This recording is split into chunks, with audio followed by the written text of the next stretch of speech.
yayasan, dan itu linknya alhamdulillah ada se-Indonesia. Jadi kalau ada saudara mualaf kita misal daerah Kalimantan, maka dia minim-minimnya seminggu pertama itu akan dibimbing oleh ustadz kita untuk sholat, praktek wudhu yang dasar-dasar. Selebihnya kan nanti waktunya menyesuaikan karena kita pahami ada kesibukan masing-masing dan seterusnya. Nah inilah yang menjadi tugas kita, dan alhamdulillah ini sudah tahap gimana kami kemarin itu sudah dibahas, ya sudah bahas. Ini ada contoh saudara kita, saya bilang kemarin yang saudara kita yang syahadat di tempatnya Pak Haji Dedi, ya Pak Haji Dedi Miswar. Saya lagi komunikasi dengan dia dan saya minta carikan pondoknya. Makanya saya lagi minta untuk seputaran Jakarta karena kan rata-rata Oh iya, banyak. itu KTP sama kartu keluarganya belum dikirim ke saya. Nanti saya kirim kontaknya aja Kang ya. Karena itu juga kalau tanda tangan ininya saya belum terima, tapi untuk sertifikat langsungnya kan tanda tangan langsung sudah kemarin. Nanti saya kasih kontaknya aja beliau dan juga bagi-bagi kontak yang lain ya. Nah itu, jadi kita lagi fokus ke situ, pembinaan para mu'alaf gitu kan. Dan ini memang sudah menjadi tanggung jawab kita. Jadi jangan sampai terkesan API itu hanya mensyahadatkan, habis itu dibiarkan. Jadi kesannya kita tidak ada kepedulian. Nah itulah ya kenapa kita coba buat sebuah kegiatan terutama untuk menghibur mereka. Dan kalau kita lihat sebelumnya mereka itu mungkin punya perayaan agama tersendiri, ayo ajak mereka lupakan dengan kegiatan-kegiatan positif yang kita adakan di tanggal dan hari tersebut, kan gitu. Saya tidak akan membahas lebih jauh ya terkait masalah ada yang setuju dan tidak, itu hak masing-masing. Tapi insya Allah apa yang kita lakukan itu adalah sebuah kebaikan. Itu aja dulu. Ya, jadi intinya kita API selain kegiatan kita selain di debat mau online maupun offline, jadi kita itu nanti akan membina para mualaf ya, misalkan mualaf-mualaf yang sedang butuh pekerjaan atau apalah itu kan, insya Allah kita akan menyalurkannya gitu ya. Mulai dari sekarang mungkin ya, di bulan-bulan ini. Kemarin juga saya sebulan penuh sama Ustadz Alif, aduh sampai lab aja saya teledor, nggak lab kan, sibuk terus. Tapi sekarang alhamdulillah udah beres semuanya. Nah bagi teman-teman yang merasa punya sertifikat mu'alaf di APII ya, yang pernah disahadatkan di roomnya API, silakan hubungi langsung kontak Ustadz Alif ya, atau di DM ya, silakan langsung kontak Ustadz Alif, tunjukkan sertifikat mu'alafnya. Nanti di tanggal 25 Desember nanti ada sedikit hadiah atau bingkisan ya buat kalian semuanya. Kebetulan ini Pak donaturnya udah di atas. Assalamualaikum warahmatullahi wabarakatuh. Pak Ketua, sehat Pak Ketua? Donatur apa? Nggak ada lah.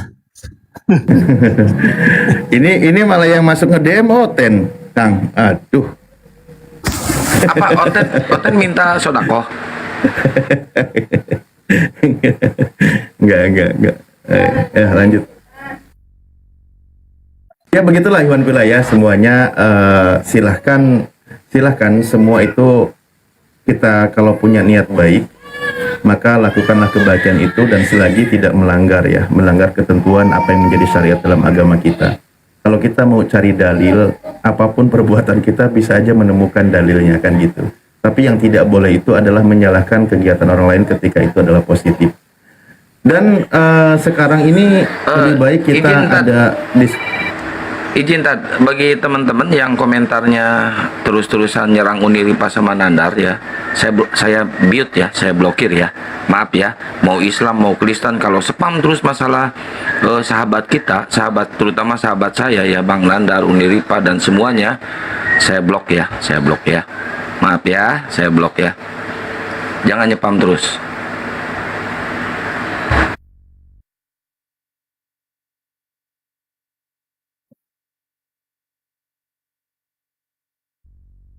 Kita udah nggak bahas loh.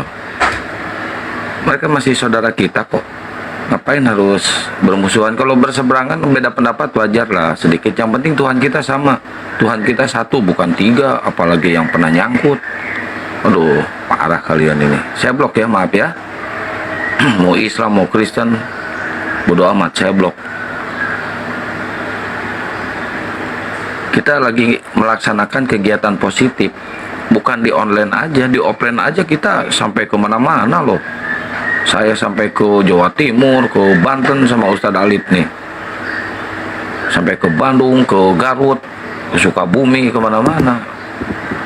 Saya juga lah, masa saya nggak diajak? Oh iya, sama Pak Arif. Pak Arif pemerintah saya doang, Pak Arif mah.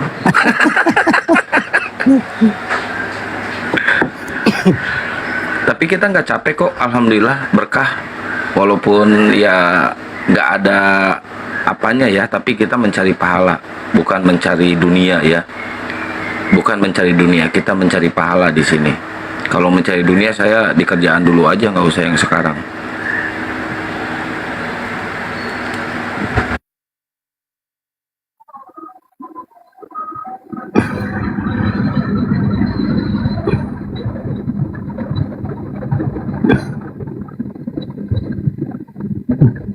Ayo bagi teman-teman yang pernah merasa syahadat di room api, silakan hubungi Ustadz Alip ya. Langsung ke Ustadz Alip, biar satu pintu. Jangan ke saya, ke Ustadz Alip ya. Biar satu pintu, nanti takutnya double-double. Bang M, Assalamualaikum warahmatullahi wabarakatuh. Yuk bagi teman-teman Oten yang mau diskusi silahkan naik ke atas ya. Yang mau waras silahkan naik, atau yang mau makin gila naik juga nggak apa-apa.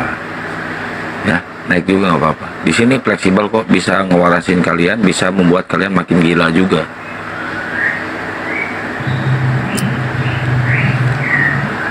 Waalaikumsalam warahmatullahi wabarakatuh, Bang M.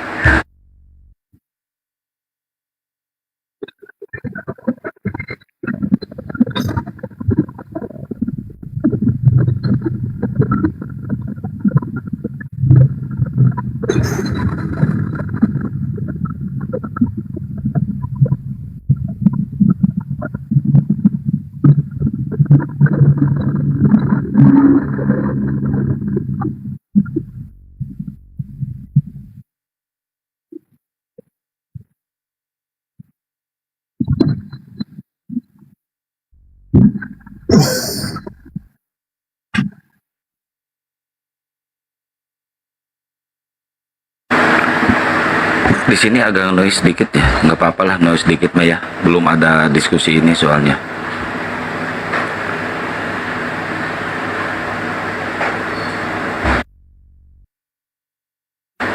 Itu nggak ada ngehubungin lagi, Pak Arif, Ebi, Siapa? Siapa? Ebi. Nggak ada.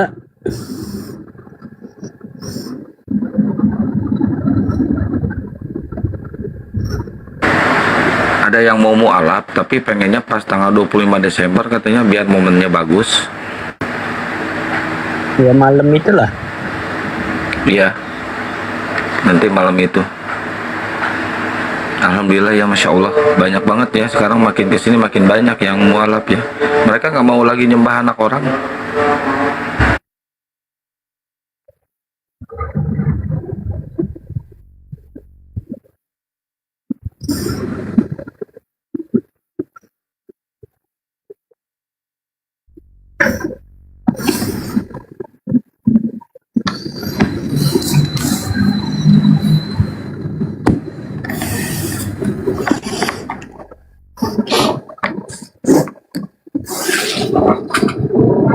Bang Jospan, naik Bang Jospan.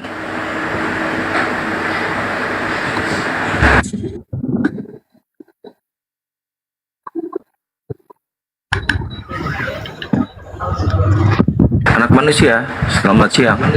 Ya, halo. Halo. Halo, hancur APE. Kami Aduh, mendukung ini- Nandar sama Repa. Ini anak manusia atau anak domba ini? Kami mendukung mereka, tolerannya kuat, kalian tidak. Cuy, kena muka tuh.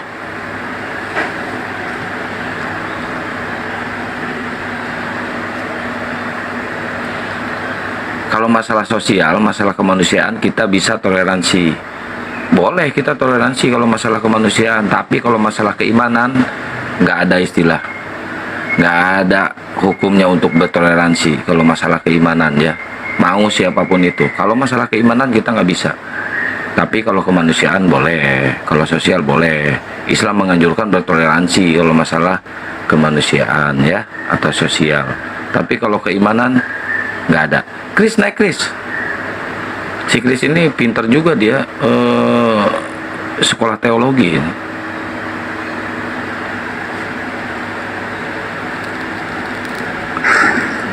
Halo Chris. Selamat siang. Chris, Ya, ya. gimana kabarnya Chris? Baik, baik, baik. Mbak, ini lagi di mana ini? Di rumah? Di rumah tapi hujan. Oh iya nggak apa-apa hujan, mah berkah hujan. Nggak banjir kan? Tidak, hanya tidak terlalu deras. Oke, genteng nggak bocor kan? Aman kan? Yang bocor apa? Yang bocor ini pipa. Oh pipa. Ini kata ini Chris apa kata pendeta, benar nggak Tuhan Kristen itu ada 3? Kemarin Ustadz Alif ngomong, kata Ustadz Alif ya, ini kata Ustadz Alif nih, Yesus itu mati terkutuk di kayu salib loh.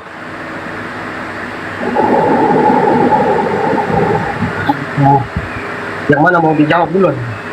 Itu dulu, Yesus bener nggak? Ini kata Ustadz Alif ya, saya mah nggak ngomong loh. Yesus itu mati terkutuk di kayu salib katanya. Itu yang bilang Yesaya, tapi bukan kepada Yesus saja kan, semua yang digantung itu dikatakan terkutuk menurut Yesaya kan. Oh gitu. Tapi tulisannya itu Kristus telah menebus kita dari kutuk hukum Taurat. Kristus itu siapa? Si Luga. Yesus itu kan tulisan Paulus, Yesus. bukan tulisannya. Ya berarti Yesus, coba pertanggungjawabkan dulu tuh kalau Ustadz Ali ngomong benar nggak? Takutnya Ustadz Ali fitnah lagi. Nggak boleh dong, nggak boleh fitnah kalau di Islam mah. Tunjukkan dulu ayatnya. Oh Ustadz Ali parah ini.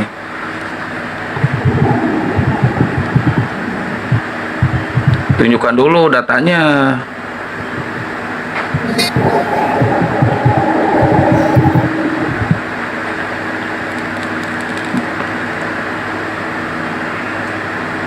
Kenapa diam lo? Saya pikir giliran Ustaz. Saya pikir Telinga giliran, rusak? saya pikir giliran Pak Ustaz. Oh iya, giliran Pak Ustadz. Pertanggungjawabkan dulu Pak Ustadz.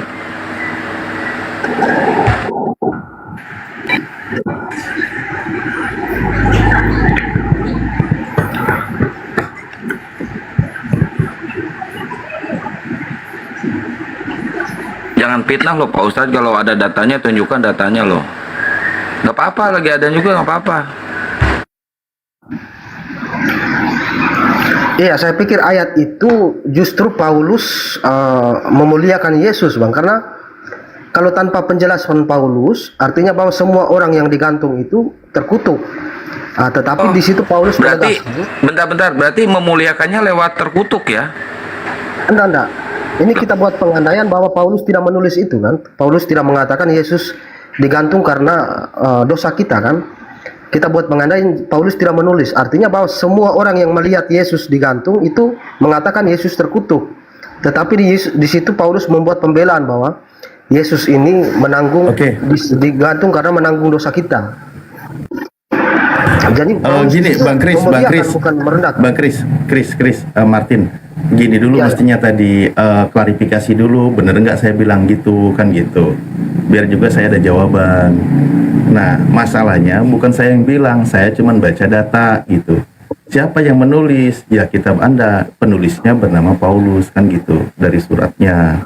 Jadi kita ini membacakan data di kitab Anda, kurang lebihnya begitu. Nah memang di situ dikatakan di 14-nya Kristus Yesus memang telah membuat semua ini. Kayak gitu, ya kan? Ya, jadi gini, kita coba bahas ayat itu, Bang. Kita buat pengandaian, semua tulisan Paulus tidak ada. Hanya 4 Injil itu saja. Yang kita tahu kan Yesus digantung nih. Berdasarkan 4 Yang Injil. Kristen tahu, yang Kristen Iya. tahu. Tanpa ada tulisan Paulus. Berarti orang yang mendengar Yesus disalibkan mengatakan Yesus terkutuk. Tetapi ketika tulisan Paulus muncul, Dia membela Yesus bahwa Yesus itu digantung karena untuk menebus kita. Artinya dia buat pembelaan kepada Yesus, bukan malah mengutuk Yesus. Loh, kalau pembuat pembelaan mestinya jangan mengorbankan Yesus dong. Kan Paulus tidak tahu menahu soal itu kan, menyangkut itu. Yang dia tahu bahwa Yesus sudah disalibkan. Kenapa dia berani mengatakan bahwa dengan matinya disalib dia itu menggantikan kutuk hukum Taurat? Kan Yesus nggak bilang begitu. Nah, sekarang persoalan kalau dia tidak menuliskan kitab itu, berarti Kalau orang tidak tahu menulis. Yesus itu mati terkutuk. Berdasarkan Yesaya kan? Enggak dong, dia itu mati difitnah jadinya. Bukan mati terkutuk, mati difitnah. Enggak, Berdasarkan kitab Anda ya, bukan mati terkutuk. Dia itu kan orang tidak bersalah. Dia orang tidak bersalah, difitnah. Contoh nih, ada misal orang baik di negara kita kan. Ada seorang pahlawan, penegak keadilan kan gitu. Difitnah. Sampai pemerintah memutuskan kalau dia itu dihukum. Dengan hukuman yang paling hina. Maka orang akan mengenangnya dia itu pahlawan, orang benar yang difitnah. Bukan terkutuk. Begitu, kalau tidak ada surat Paulus. Ya kan? Tapi karena ada surat Paulus tadi, justru itu dibalik kisahnya. Yesus mati di atas kayu salib, membatalkan hukum Taurat atau menebus dari kutuk hukum Taurat. Kan Yesus sendiri nggak bilang begitu. Nah, jadi double fitnah untuk Yesus jadinya. Udah matinya difitnah, dampak dari kematiannya juga difitnah. Dikatakan membatalkan hukum Taurat. Nah, kasihan kali Yesus. Double fitnah ini Yesus ini. Double difitnah maksudnya. Enggak, kalau di pikiran saya tidak begitu, Bang. Karena Loh, kalau saya anggap sebentar pelan-pelan kalau gitu. Kalau ya Bang Samudra ya, nanti ya kan barusan udah teleponan. Nah, kan jelas tuh di Yesus tidak bersalah. Banyak orang berusaha agar Yesus itu mati dibunuh, ditangkap kan gitu. Berarti kan dia difitnah dong. Dicari-cari kesalahan yang tidak memiliki kesalahan. Iya kan? iya. Nah, Iya, betul. dia seorang penegak kebenaran, penegak keadilan, membawa hukum Tuhan, dibantah lalu difitnah. Berarti dia sebagai pahlawan yang difitnah. Bener nggak? Betul. Nah iya betul. Bukan dikatakan terkutuk, bukan. Makanya tadi saya kasih contoh, ada seorang pahlawan di negara kita, tapi karena dia difitnah, dilaporkan kepada pemerintah, sehingga pemerintah memutuskan dia dihukum. Nah, berarti dia itu seorang pahlawan, orang yang baik. Orangnya tahu, dia itu orang tidak bersalah gitu. Nah, oke, jelas. Jadi itu satu, Yesus difitnah kan. Versi kitab Anda, Yesus digantung di atas kayu salib karena fitnahan, baik itu dari Yudas yang dirasuki iblis ataupun orang-orang Yahudi, imam kepala ahli Taurat yang tidak suka dengan kehadiran Yesus, kan gitu. Fitnah tuh terhadap Yesus. Oke? Yesusnya tetap mulia, tetap tidak ada masalah kalau gitu. Dia korban fitnahan jadinya. Orang akan memandangnya harum gitu kan. Nah, satu, Yesus mati di salib berdasarkan kitab Anda korban fitnahan. Selesai itu penyaliban, datang surat Paulus. Fitnah kedua, apa itu? Telah membatalkan hukum Taurat, matinya Yesus. Atau dikatakan, Kristus telah menebus kita dari kutuk hukum Taurat, dengan jalan menjadi kutuk. Nah, udah tadi difitnah, hasil kematiannya pun difitnah lagi.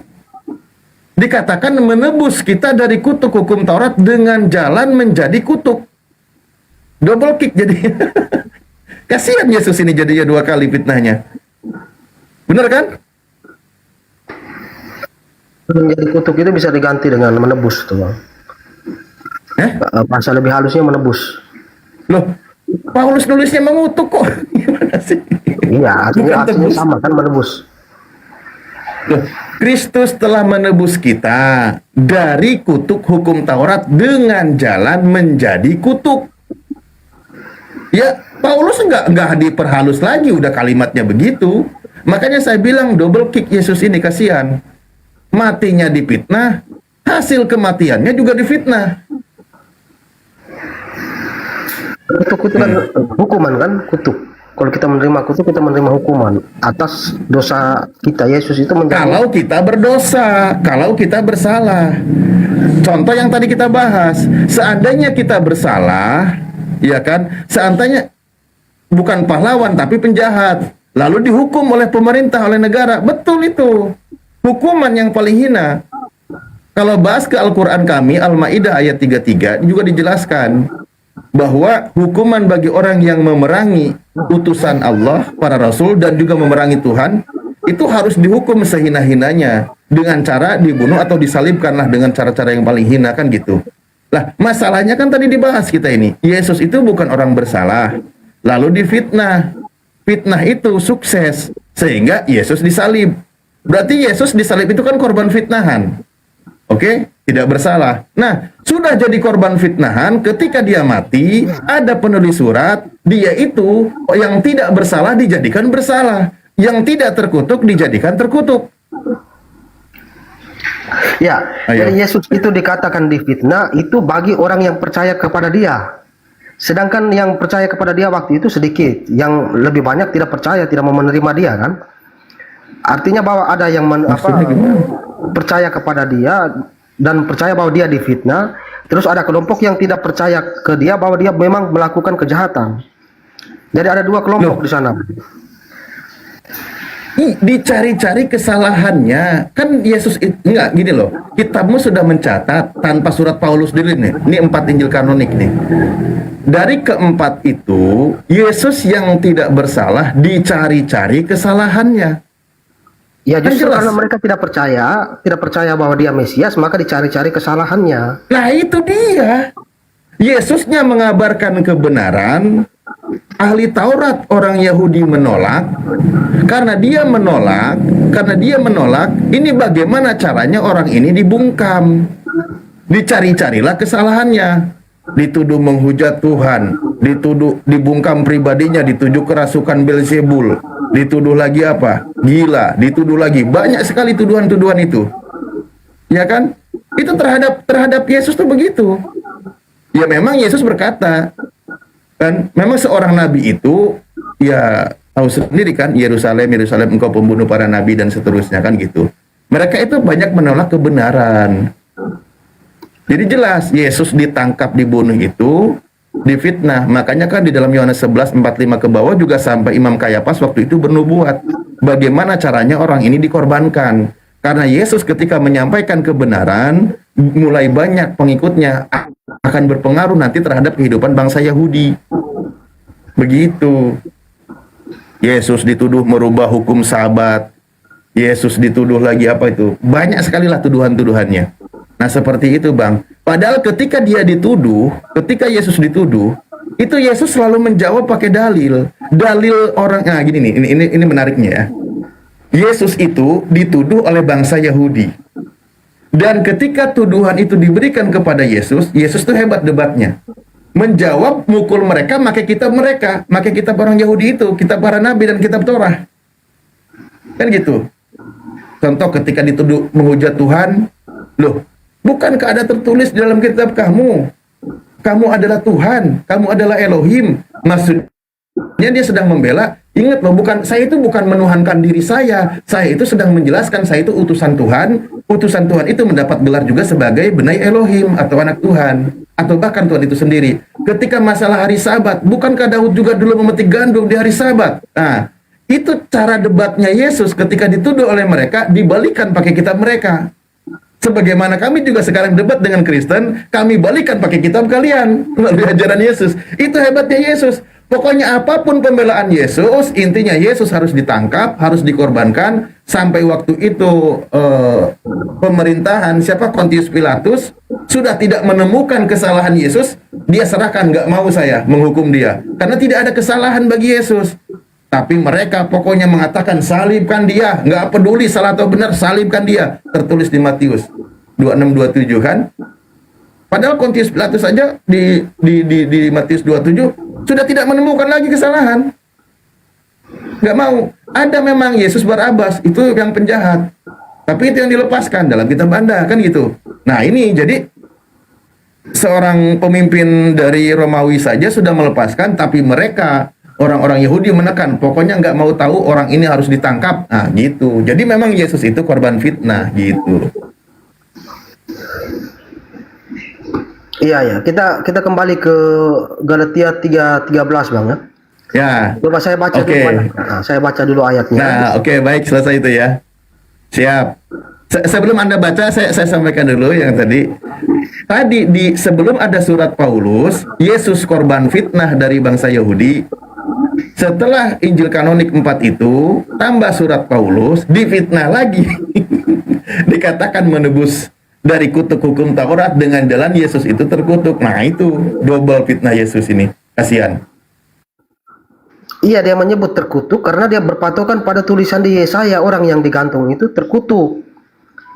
Karena dia mengambil referensi Di Ulangan. dari Yesaya, bukan dia ngarang sendiri kan? Setiap orang yang digantung itu dikatakan terkutuk. Iya, ngambil dari Ulangan. Ulangan atau Yesaya. Tapi itu kalau penjahat. Di Ulangan 21, nomor 22, 23, itu memang penjahat itu tidak boleh dibiarkan mayatnya semalam-malam digantung, karena dia harus diturunkan, harus dikuburkan, karena orang yang digantung itu terkutuk oleh Tuhan, oleh Allah. Itu penjahat. Tapi kalau Yesus kan bukan penjahat, ya nggak boleh dikatakan terkutuk. Justru dia itu korban fitnah, saya bilang tadi. Itu dia, Bang. Gitu. Karena dia bilang terkutuklah orang yang digantung di kayu salib. Itu bukan dia yang bilang, dia hanya mengutip dari tulisan di Ulangan tadi kan. Kemudian dia konfirmasi bahwa Yesus ini Oh, berarti kalau gitu dihukum karena untuk menebus kutuk hukum Taurat. Bukan dia mengutuk Yesus di situ. ya kalau begitu berarti Yesus penjahat yang disalib. Memang ada Yesus penjahat, namanya Yesus Barabas. Dia penjahat, kejahatannya itu udah kelas kakap itu. Nah, kalau dia disalib terkutuk, benar. Justru Paulus itu tahu Yesus ini digantung bukan karena dia berbuat dosa, tetapi dengan jalan menjadi tebusan bagi umat manusia dari kutuk hukum Taurat tadi.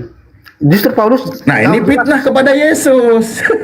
Nah, Inilah aku bilang fitnah kepada Yesus. justru dia meluruskan Yesus ini digantung bukan karena dia berbuat dosa, tapi Waduh. tujuannya untuk membebaskan orang dari kutuk Aman, hukum aman, Taurat. nggak apa-apa, aman. Mana dia fitnah Yesus di situ? Justru dia mau meluruskan bahwa Yesus ini digantung bukan karena dosanya, tetapi dia menanggung dosa orang. Itu dia fitnahnya itu menanggung dosa orang, sementara tadi dia disalibnya itu karena difitnah. Bener nggak? Kita kembali lagi, Yesus kronologisnya disalib karena difitnah, betul nggak? Iya. Satu, fitnah terhadap Yesus karena difitnah. Lah sekarang kenapa dikatakan dia disalib itu menebus dosa orang? Dua, fitnah terhadap Yesus jadinya. Karena Yesus sendiri bilang dia memberikan dirinya. Dia bisa saja meminta Bapa kirim malaikat selamatkan dia, tetapi dia membiarkan. Nggak ada urusan. Nggak ada urusan dengan itu. Iya, nggak ada urusan. Kan Anda udah sepakat. Penyaliban terhadap Yesus karena fitnah kaum Yahudi yang tidak suka dengan kehadiran Yesus, dituduh merubah hukum Taurat. Kan gitu, banyak hukum Taurat yang ia langgar. Dan lain sebagainya banyak. Bahkan sampai dia ketakutan nanti tempat ibadahnya itu akan dirampas oleh bangsa Romawi. Karena apa? Ya karena nanti perpajakan juga akan dihapuskan, kan gitu. Tidak akan bayar pajak lagi dan sebagainya lah. Ada unsur politik, ada unsur keagamaan. Saya bilang tadi itu udah clear di dalam Bible Anda, kanonik itu Matius, Markus, Lukas, Yohanes, murni penyaliban terhadap Yesus itu berdasarkan fitnahan orang Yahudi dan kerjanya si iblis yang merasuki Yudas agar mengkhianati Yesus. Itu clear loh. Terus abang katakan lagi bahwa Paulus menambah dan memfitnah Yesus lagi kan? Padahal Yesus sendiri bilang dia memberikan dirinya untuk dihukum, disalib. Jadi Paulus tidak memfitnah di situ, justru dia meluruskan Yesus ini disalib bukan karena dosanya, tetapi karena memang dia mau disalibkan. Lah kalau gitu berarti dia bukan difitnah dong. Berarti benar orang Yahudi itu. Yesus tetap difitnah, tetapi dia membiarkan itu, membiarkan dia disalib. Dia bisa saja meminta Bapa untuk mengirim malaikat untuk menyelamatkan dia, tapi dia tidak mau kan? Ada ayatnya itu. Lah, memang malaikat datang kok. Ya, tapi tidak diselamatkan, hanya menghibur saja kan? Terus ngapain? Kayak cheerleader saja gitu, ngibur aja. Nggak ngebantu. Memberikan penguatan, memberikan Lah kekuatan. iya. Penguatan itu apa? Biar kuat disalib, tahan banting, atau biar dia maksudnya selamat? Ya tidak tertulis di situ. Ya logikanya ketika dia berdoa malaikat datang sesuai dengan ayat yang tertulis, malaikat itu akan menyelamatkan. Bukan, Yesus kau nanti mau disalib, kau harus kuat tabah, tahan banting, dipaku juga nggak sakit. Nggak mungkin. Itu mah keinginan iblis. Iblis yang menginginkan Yesus itu mati. Keinginan malaikat pasti berlawanan dengan iblis. Malaikat utusan Tuhan datang kepada Yesus pasti untuk menyelamatkan, karena iblis datang untuk ingin membunuh.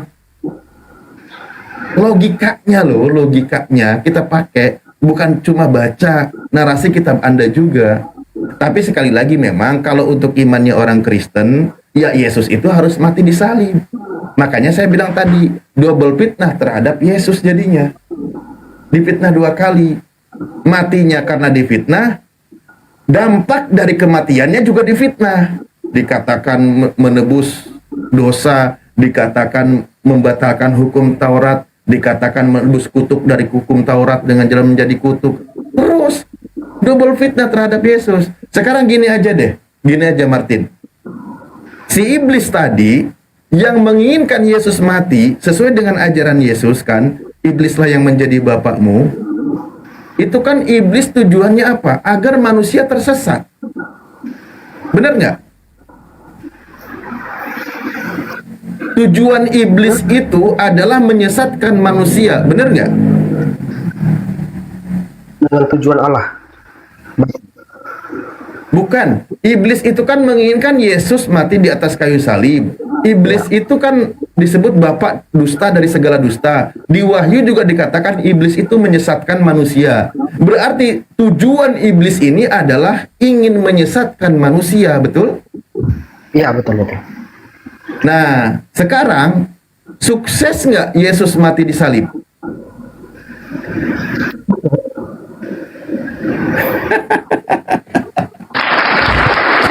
Kata-kata hari ini untuk Yesus yang sabar, Yesus sudah difitnah sama Kristen. Bang Ardi, assalamualaikum warahmatullahi wabarakatuh. Waalaikumsalam warahmatullahi wabarakatuh. Assalamualaikum warahmatullahi wabarakatuh. Ketum Ustadz Alif. Waalaikumsalam warahmatullahi wabarakatuh. Kalau dikatakan, saya sedikit ya, Martin mulai terguncang. Kalau yakin Yesus mati di atas kayu salib, artinya apa? Iblis sukses menyesatkan manusia. Sukses. Iblis kan menyesatkan manusia, lalu iblis menginginkan Yesus mati. Nah, orang Kristen mengamini, mengiyakan Yesus mati, berarti sukseslah iblis menyesatkan manusia. Makanya Al-Quran menyebutkan Bismillahirrahmanirrahim wa qaulihim, dan Allah menghukum mereka karena ucapan mereka. Apa itu? Mereka menginginkan Yesus Nabi Isa itu mati dengan cara terkutuk, kan gitu. Padahal sebenarnya tidak dibunuh dan tidak disalib. Lalu dikatakan wa makaru, mereka itu melakukan tipu muslihat bagaimana caranya Nabi Isa itu ditangkap dan dibunuh. Allah balas makar mereka dengan cara apa? Ya mengutus malaikat. Karena Al-Quran menyebutkan wa ayyadnahu biruhil qudus, dan Allah perkuat Nabi Isa ini sebagai pendampingnya yaitu siapa? Ruhul Kudus. Makanya Nabi Isa berpesan wala yasuddannakum wa yasuddannakumus syaiton. Janganlah kamu dipalingkan oleh setan, oleh iblis. Kenapa? Inna syaiton lakum adu mubin. Karena setan itu musuh yang nyata bagi kalian, bagi manusia. Nah, musuh yang nyata menyesatkan. Setan mau menyesatkan. Caranya apa? Yesus harus mati di atas kayu salib. Orang Kristen, Anda, Martin, Bukarina, percaya Yesus mati di atas kayu salib. Artinya, setan, iblis sukses menyesatkan manusia. Oke, terima kasih. Tepuk tangan untuk Yesus. Pembela Yesus sejati adalah umat Islam. Mantap. Oke. Boleh saya tanggapi Bang Halif? Boleh, aku kena pelanggaran, tutup cam dulu bentar ya. Enggak, kita izin dulu Bunda Karyana diberesin dulu sama si Martin sebentar. Oke. Oh, saya perlu ganti akun ini apa ganti akun aja ya? Sedikit saja Bu Grana. Boleh ganti akun aja. Ganti akun Bang aja Ardi, Ustadz, biar aman, Bang Ardi Ustadz. monitor kan? Saya jadi ganti akun ya. Ya kita tunggu aja Ustadz Alif, nggak apa-apa. Oh ya nggak apa-apa. Sampai Monitor, diisi ya. aja lah. Nggak, siap. Gimana Bang Ya. Martin? Kalau seandainya Yesus tidak disalib, berarti banyak ayat-ayat Alkitab yang gugur. Yang saya maksud adalah nubuatan untuk penyaliban Yesus. Di sini saya cari ada banyak nih nubuatan ini. Di mana, Bang, ini nubuatan? kan, nubuatan ini kan firman dari Allah kepada Nabi tentang masa depan kan? Tidak mungkin Ya, Allah di mana? salah. Di mana, Bang? Salah satu contohnya, Yesaya 53. sabar-sabar. Di mana? Di Mazmur 22 ayat 17. Ya, silakan Ini Mazmur nubuatan 22 untuk penyaliban, nomor untuk 17 kematian. silakan dibacakan. Nah, ini udah ada Ustaz. Lanjut Ustaz. Nggak dituntaskan dulu aja, kan dia menanggapi Loh, atau antum enggak masuk? usah talib aja, enggak. Lanjut. Ya, kalau aku barusan kan itu udah disampaikan ya, tadi sudah tidak teman-teman Kristen tidak boleh membantah Yesus mati di atas kayu salib, dan orang Kristen juga tidak boleh membantah kalau iblis menginginkan Yesus itu mati karena ia adalah pembunuh manusia dan iblis melakukan rencana jahat, dan menurut orang Kristen rencana iblis ini kan sukses. Faktanya Yesus disalib. Artinya rencana iblis itu sukses. Oke, silakan. Ya, oke Bang. Ini seandainya Yesus tidak disalib, berarti banyak ayat-ayat di Alkitab yang gugur. Yang saya maksud tadi itu adalah nubuatan Tuhan Bapa.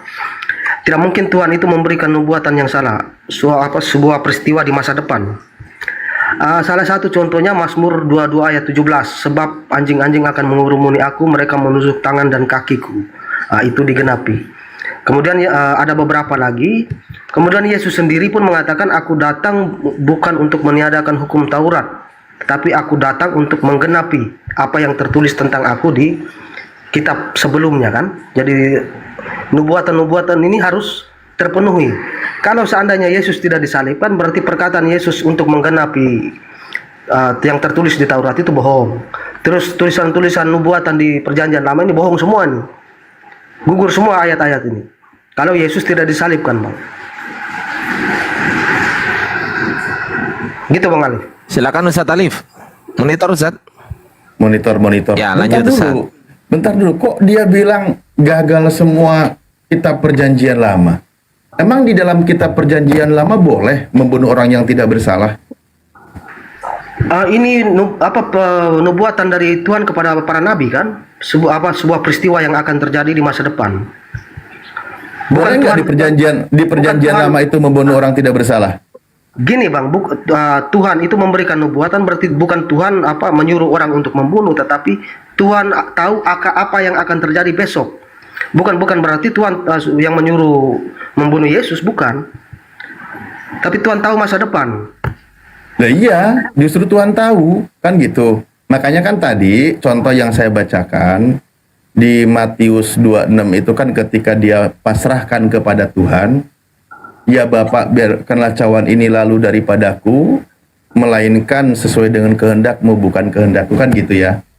Nah itu kan dia tahu ketetapan Tuhan, tahu aturan Tuhan, itu tahu. Aturan Tuhan itu benar, hukum Tuhan itu adil. Hukum Tuhan itu adil, sesuai dengan yang tertulis di dalam Perjanjian Lama. Adil ketetapan Tuhan itu. Coba di Perjanjian Lama, yang boleh dihukum itu orang yang bersalah atau yang tidak bersalah, saya tanya. Tapi orang jahat ini kan dia tidak mau tahu. Iblisnya dia tidak mau tahu mau orang jahat atau orang baik. Dia tidak mau tahu. Dihajar Ya itulah saja. makanya berarti kau mengikuti keinginan iblis tadi. Sukses iblis menyesatkan manusia. Bukan saya mengikuti keinginan iblis. Memang iblis maunya begitu. Tidak ada saya suruh paksa dia. Iya. Ya iblis maunya Yesus mati kan?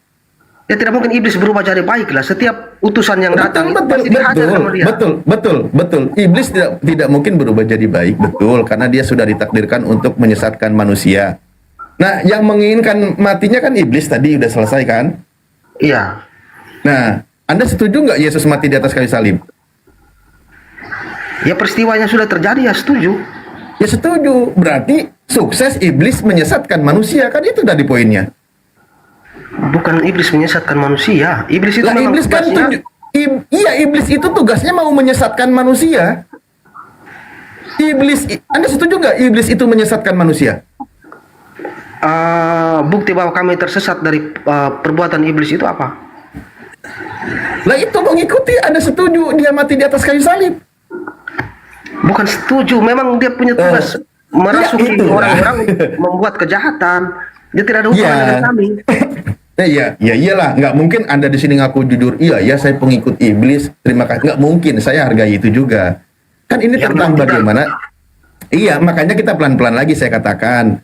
Di dalam Yohanes 8, kan Yesus berkata, iblislah yang menjadi bapakmu dan kamu melakukan keinginan-keinginan bapakmu, kan gitu. Ia adalah pembunuh manusia sejak semula, padanya tidak ada kebenaran apabila ia berkata dusta. Ia berkata dari dirinya sendiri, sebab itu adalah bapa dusta dari segala dusta. Itulah iblis.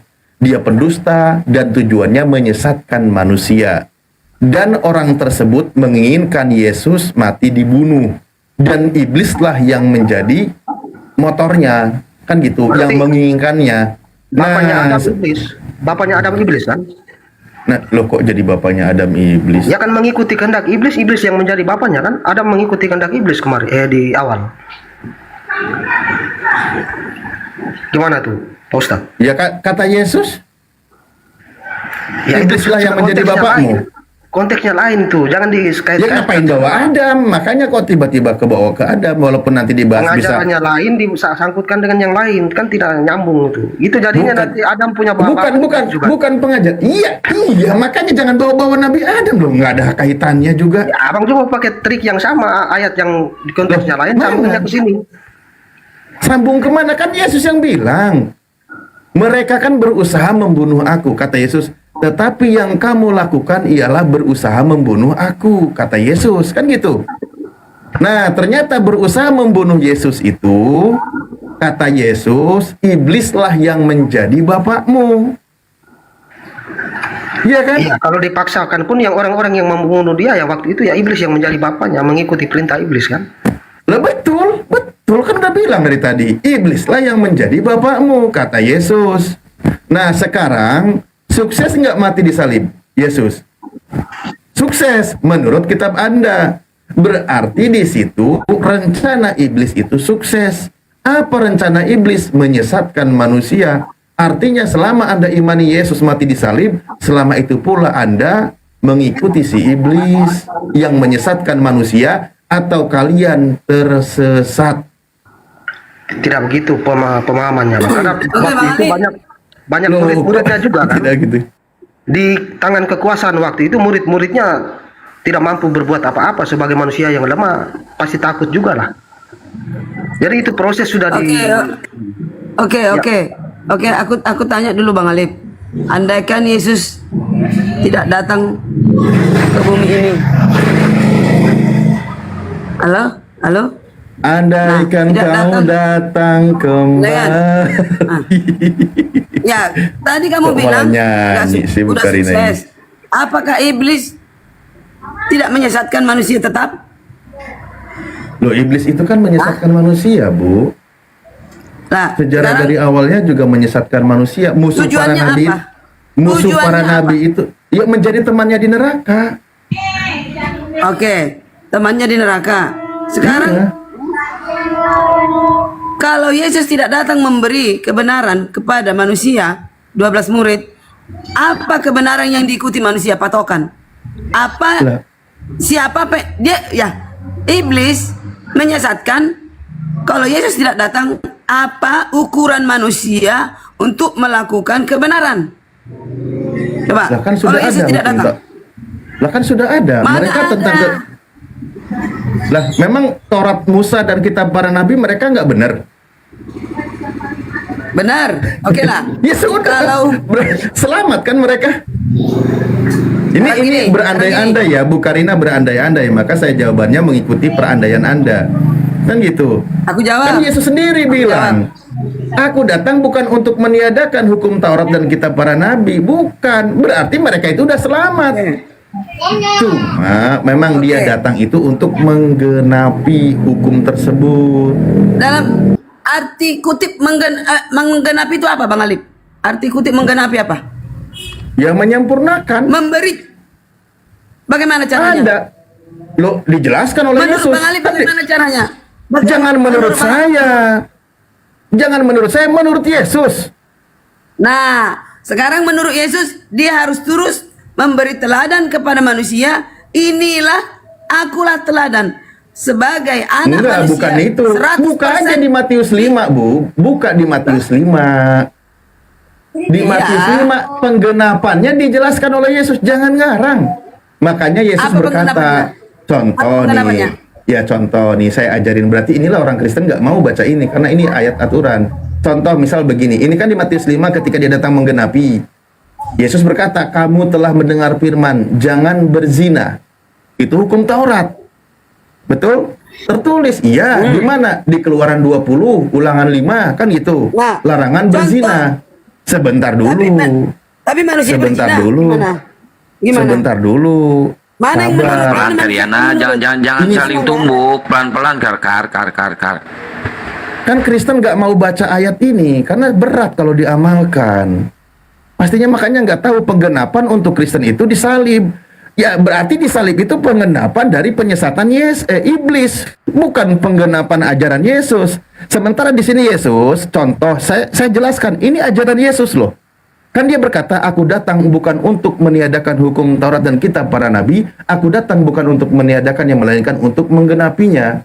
Nah, penggenapan dia ke bawah ceritakan, barang siapa yang meniadakan salah satu dari hukum Taurat walaupun yang terkecil, maka dia tidak akan menepati tempat tertentu dalam kerajaan surga dan seterusnya. Nah, penggenapan itu Yesus berkata begini, kamu telah mendengar firman, jangan berzina. Nah, tertulis tuh, itu hukum Taurat. Larangan berzina. Coba di dalam hukum Taurat, perzinahan itu hukumnya adalah hubungan laki dengan perempuan di luar pernikahan. Itu berzina. Oke. Penggenapan hukum penyempurnaannya apa kata Yesus? Tetap sebentar dulu. Kata Yesus, tetapi aku berkata kepadamu, setiap orang yang memandang perempuan serta menginginkannya sudah berzina dengan dia di dalam hatinya. Ini penggenapan namanya. Ya betul, makanya diajarin baru tahu. Sebelumnya cuma tentang berzina aja, tidak lebih detail lagi. Ternyata lebih berat penggenapan yang dilakukan oleh Yesus. Itu Bukan maksud dia penggenapan datang untuk itu. berdosa, Alif. Aduh, mati kita. Ini pusing aku Loh, ini. kata Jadi Yesus. masuk, tergenapi berzina gitu. Tergenapi membunuh gitu. Kacau. ini. Innalillahi. Bu Karina, belum paham berarti. Saya jelaskan sekali lagi, saya sabar walau tidak dikasih perpuluhan. Oke? Pak Rom, ini Sebentar. Ini katanya Nggak, Yesus datang diam. menggenapi berdosa. Saya tidak melintir. Saya tidak melintir. Dengerin. Menggenapi yang mana aja? Kadang-kadang begini nih, Kristen kalau diajak kebenaran ajaran Yesus, jadi kejang-kejang, kayak kepanasan. Kan saya bilang tadi, Tahu, Pak Yesus Arom, berkata, Pak Arom. dia Menggenapi datang berdosa, bukan menggenapi untuk berzina. meniadakan hukum Taurat. Contoh, hukum Taurat dia tidak diadakan. Kamu telah mendengar firman, jangan berzina. Itu hukum Taurat tuh. Apa yang disebut dengan zina itu apa? Melakukan Salah hubungan. kamu, Alif. Salah arti. Bukan itu. Bukan menggenapi itu. Bukan menggenapi supaya berdosa. Itu dibuat Kok aturan menggenapi supaya su- manusia tidak kok melanggar. menggenapi supaya Tidak melanggar berdosa itu sih? aturan. Siapa? Innalillahi wa inna Nggak ngerti. ilaihi roji'un. Yang bilang supaya Kacau. berdosa siapa? Saya lagi Jadi membahas apa, Bang? ada hukum Taurat. Coba dengerin dulu lah. Dengerin dulu. Minimal dengerin dulu aja walaupun ini pengajaran gratis. Tapi pengajaran gratis ini lebih berharga daripada yang berbayar. Dengerin ya. Gratis apa? Yesus tuh berkata. Gratis apa Dengerin dulu, menyesatkan? dengerin. Berarti agen iblis. Dengerin dulu. Dengerin dulu. Allahu Akbar, berarti Yesus agen iblis kalau gitu. Kalau Anda tidak mau mendengarkan kebenaran saya yang saya sampaikan berdasarkan pengajaran Yesus, Aku mute, oke lah, aku mute. saya nyerah. Oke, baik, terima kasih kalau gitu. Kalau saya pelintir ajaran Yesus, silakan bantai saya. Kalau saya pelintir, dengarkan makanya. Yesus datang, dia berkata, bukan meniadakan hukum Taurat. Artinya hukum Taurat itu tetap ada. Dia datang untuk menggenapinya. Dijelaskan hukum Taurat dan penggenapannya oleh Yesus itu jelaskan. Dia berkata di ayat berikutnya, Yesus berkata, kamu telah mendengar firman, jangan berzina. Itu hukum Taurat itu. Karena Yesus sedang mengutip di Ulangan maupun di Keluaran. Keluaran 20, Ulangan nomor 5. Nah, itu hukum Taurat. Lalu Yesus menggenapi. Tahu sendiri kan, saya bilang tadi, yang namanya zina itu melakukan hubungan badan di luar pernikahan. Itu perzinahan. Nah, Itulah hukum Taurat. Lalu Yesus katakan penggenapannya apa? Tetapi aku berkata kepadamu, setiap orang yang memandang perempuan serta menginginkannya sudah berzina dengan dia di dalam hatinya. Ada tambahan hukum zinahnya. Yang tadi hanya hubungan badan, penggenapan Yesus memandang pun sudah dihukumi berzina. Sama-sama berdosa. Itu maksud penggenapan, salah satu contoh. Ke bawahnya tuh banyak. Makanya Yesus berkata, dan jika tanganmu atau jika matamu yang kanan menyesatkan engkau, cungkilah dan buanglah itu, karena lebih baik bagimu jika satu dari anggota tubuhmu binasa daripada tubuhmu dengan utuh dicampakkan ke dalam neraka. Ini penggenapan yang dijabarkan oleh Yesus. Saya sedang tidak mengatakan merubah aturan Yesus. Tadi saya katakan, ada hukum Taurat, larangan berzina. Tapi tidak ditekankan dalam hukum Taurat itu memandang perempuan juga berzina. Enggak. Nah, memandang seorang perempuan menginginkan dalam hatinya itu penyempurnaan dari Yesus. Dihukumi juga berzina. Jadi hukum yang dibawa oleh Yesus itu lebih berat daripada aturan sebelumnya. Kalau Anda coba pahami. Karena perkara hati pun sudah dipandang berdosa menurut Yesus. Paham? Tapi Anda Kristen, saya yakin Anda nggak akan paham. Oke, makasih. Iya, hukuman zina itu tidak lebih berat dari Taurat, Bang. Karena ada satu perempuan yang mau dilempari batu, Yesus suruh Ayat palsu itu, ayat palsu, jangan bawa itu. Ayat tambahan di abad kelima itu, Bang. kalau dituduh palsu ya sudah selesai sudah, saya mau Ya kasih data. memang ada buktinya kok, ada bukti. Faktanya begitu. Terus kalau secara hati nurani kita, siapa yang berani mau lempar pertama di antara kita sini? Ada, nggak ada ayatnya tuh, Bang. Iya, dari hati nurani lah kalau tidak ada ayatnya. Siapa nggak ada yang berani mau kejadiannya lempar kok. perempuan itu? Kan secara hati nurani saya tidak ada yang berani, apalagi kalau ajaran. Ya udah, oke, sekarang kita bahas. Nah, ketika melempari merajam tuduhan itu kan tidak ada yang berani. Orang itu kan melanggar. Tapi kita membahas tentang hukum. Oke? Hukum Taurat. Nah, sekarang boleh nggak melempari Yesus, meludahi Yesus, menumbak Yesus? Boleh nggak berdasarkan hukum Taurat?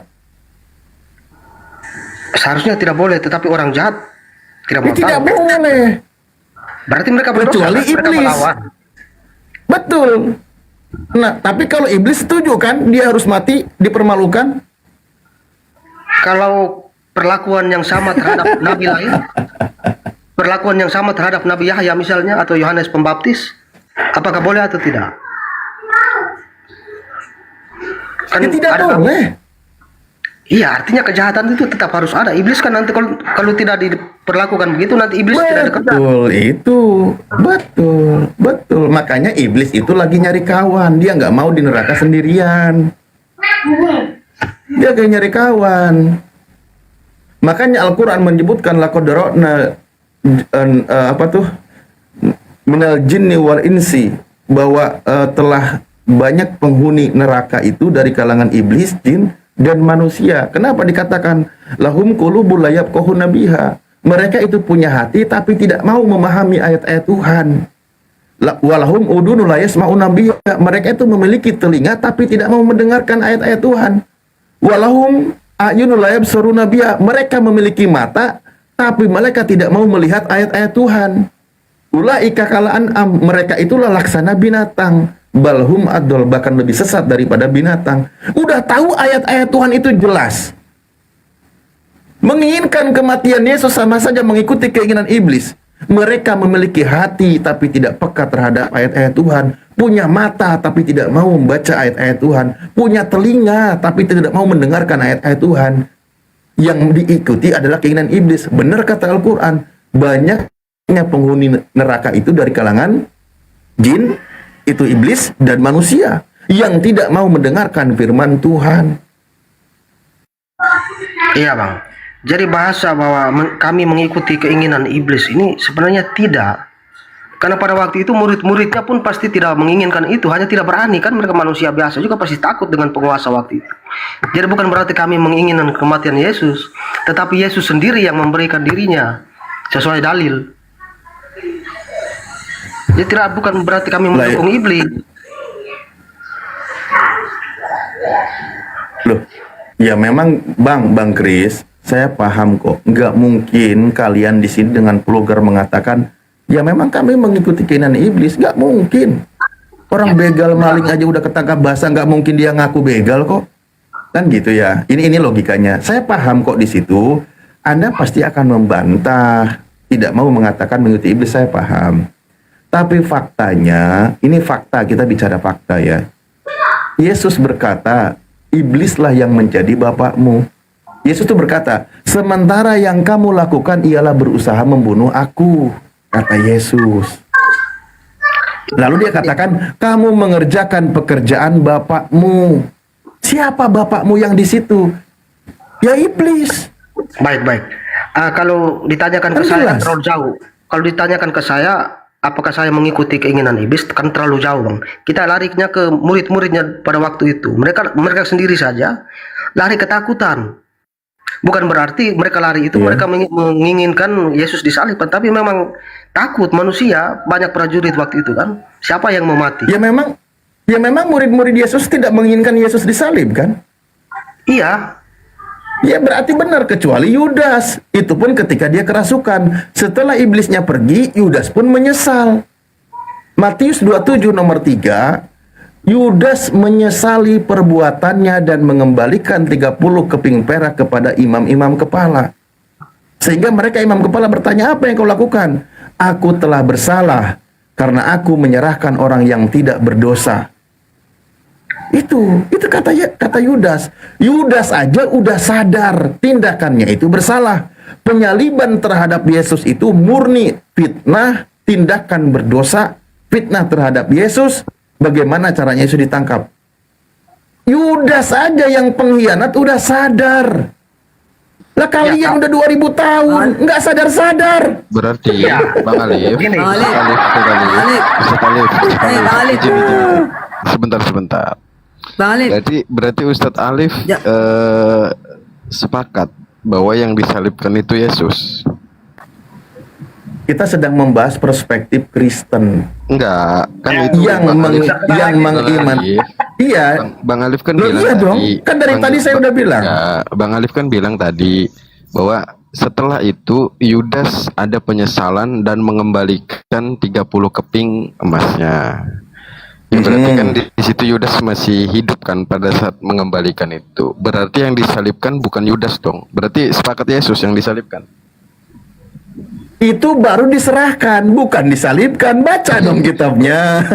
Beda lagi nih. Loh, Beda lagi. bukan. Lari lagi. Loh, faktanya begitu. Yesus baru diadili di situ, belum ada penyaliban. Baru ditangkap, baru diserahkan.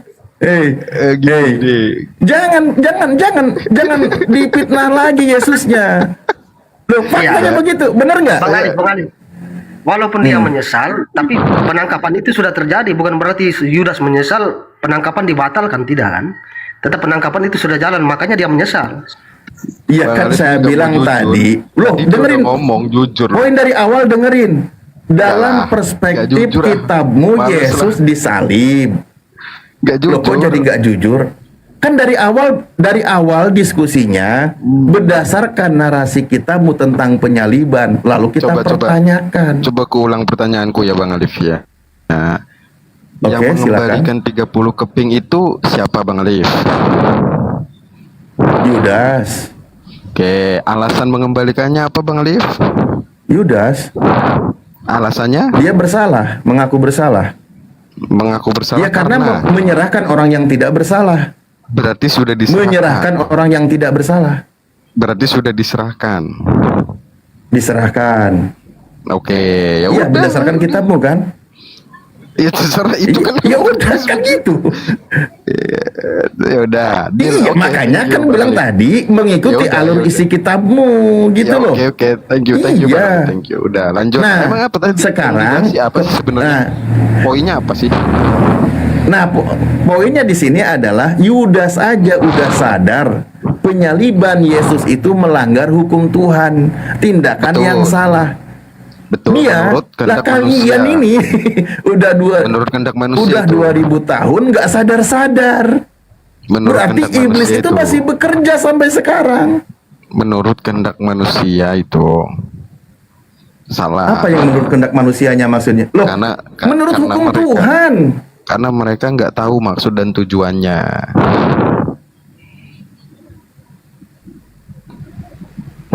Kan dia berkata, mengembalikan Kan itu. sudah- Aku telah berdosa sudah dijelaskan karena menyerahkan sebenarnya. darah orang yang tidak bersalah.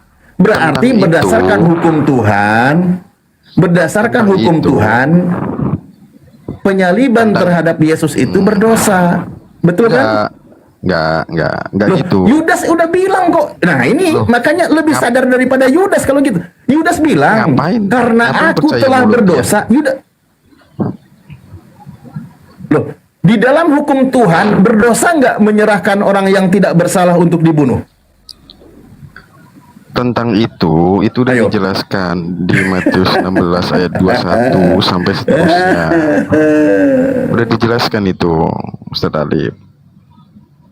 Matius 16 ayat 21 sampai 28 itu udah dijelaskan. Ini juga agak unik. Yudas aja udah sadar. Dia paham hukum Tuhan. Lah yang Kristen nggak mau sadar. Penyaliban Yesus itu melanggar hukum Tuhan. Kenapa jadi lucu? Yudas sadar setelah apa? Setelah rencana iblis sukses. Nah, iblis memang lepas dari Yudas, berarti di situ berpindah kepada mencuci otak orang-orang agar percaya terhadap rencana iblis itu. 2000 tahun iblis Oke, masih Pak Ali. bekerja kalau gitu. Alif, kalau Judas sadar, Pak Alif, kalau Judas sadar,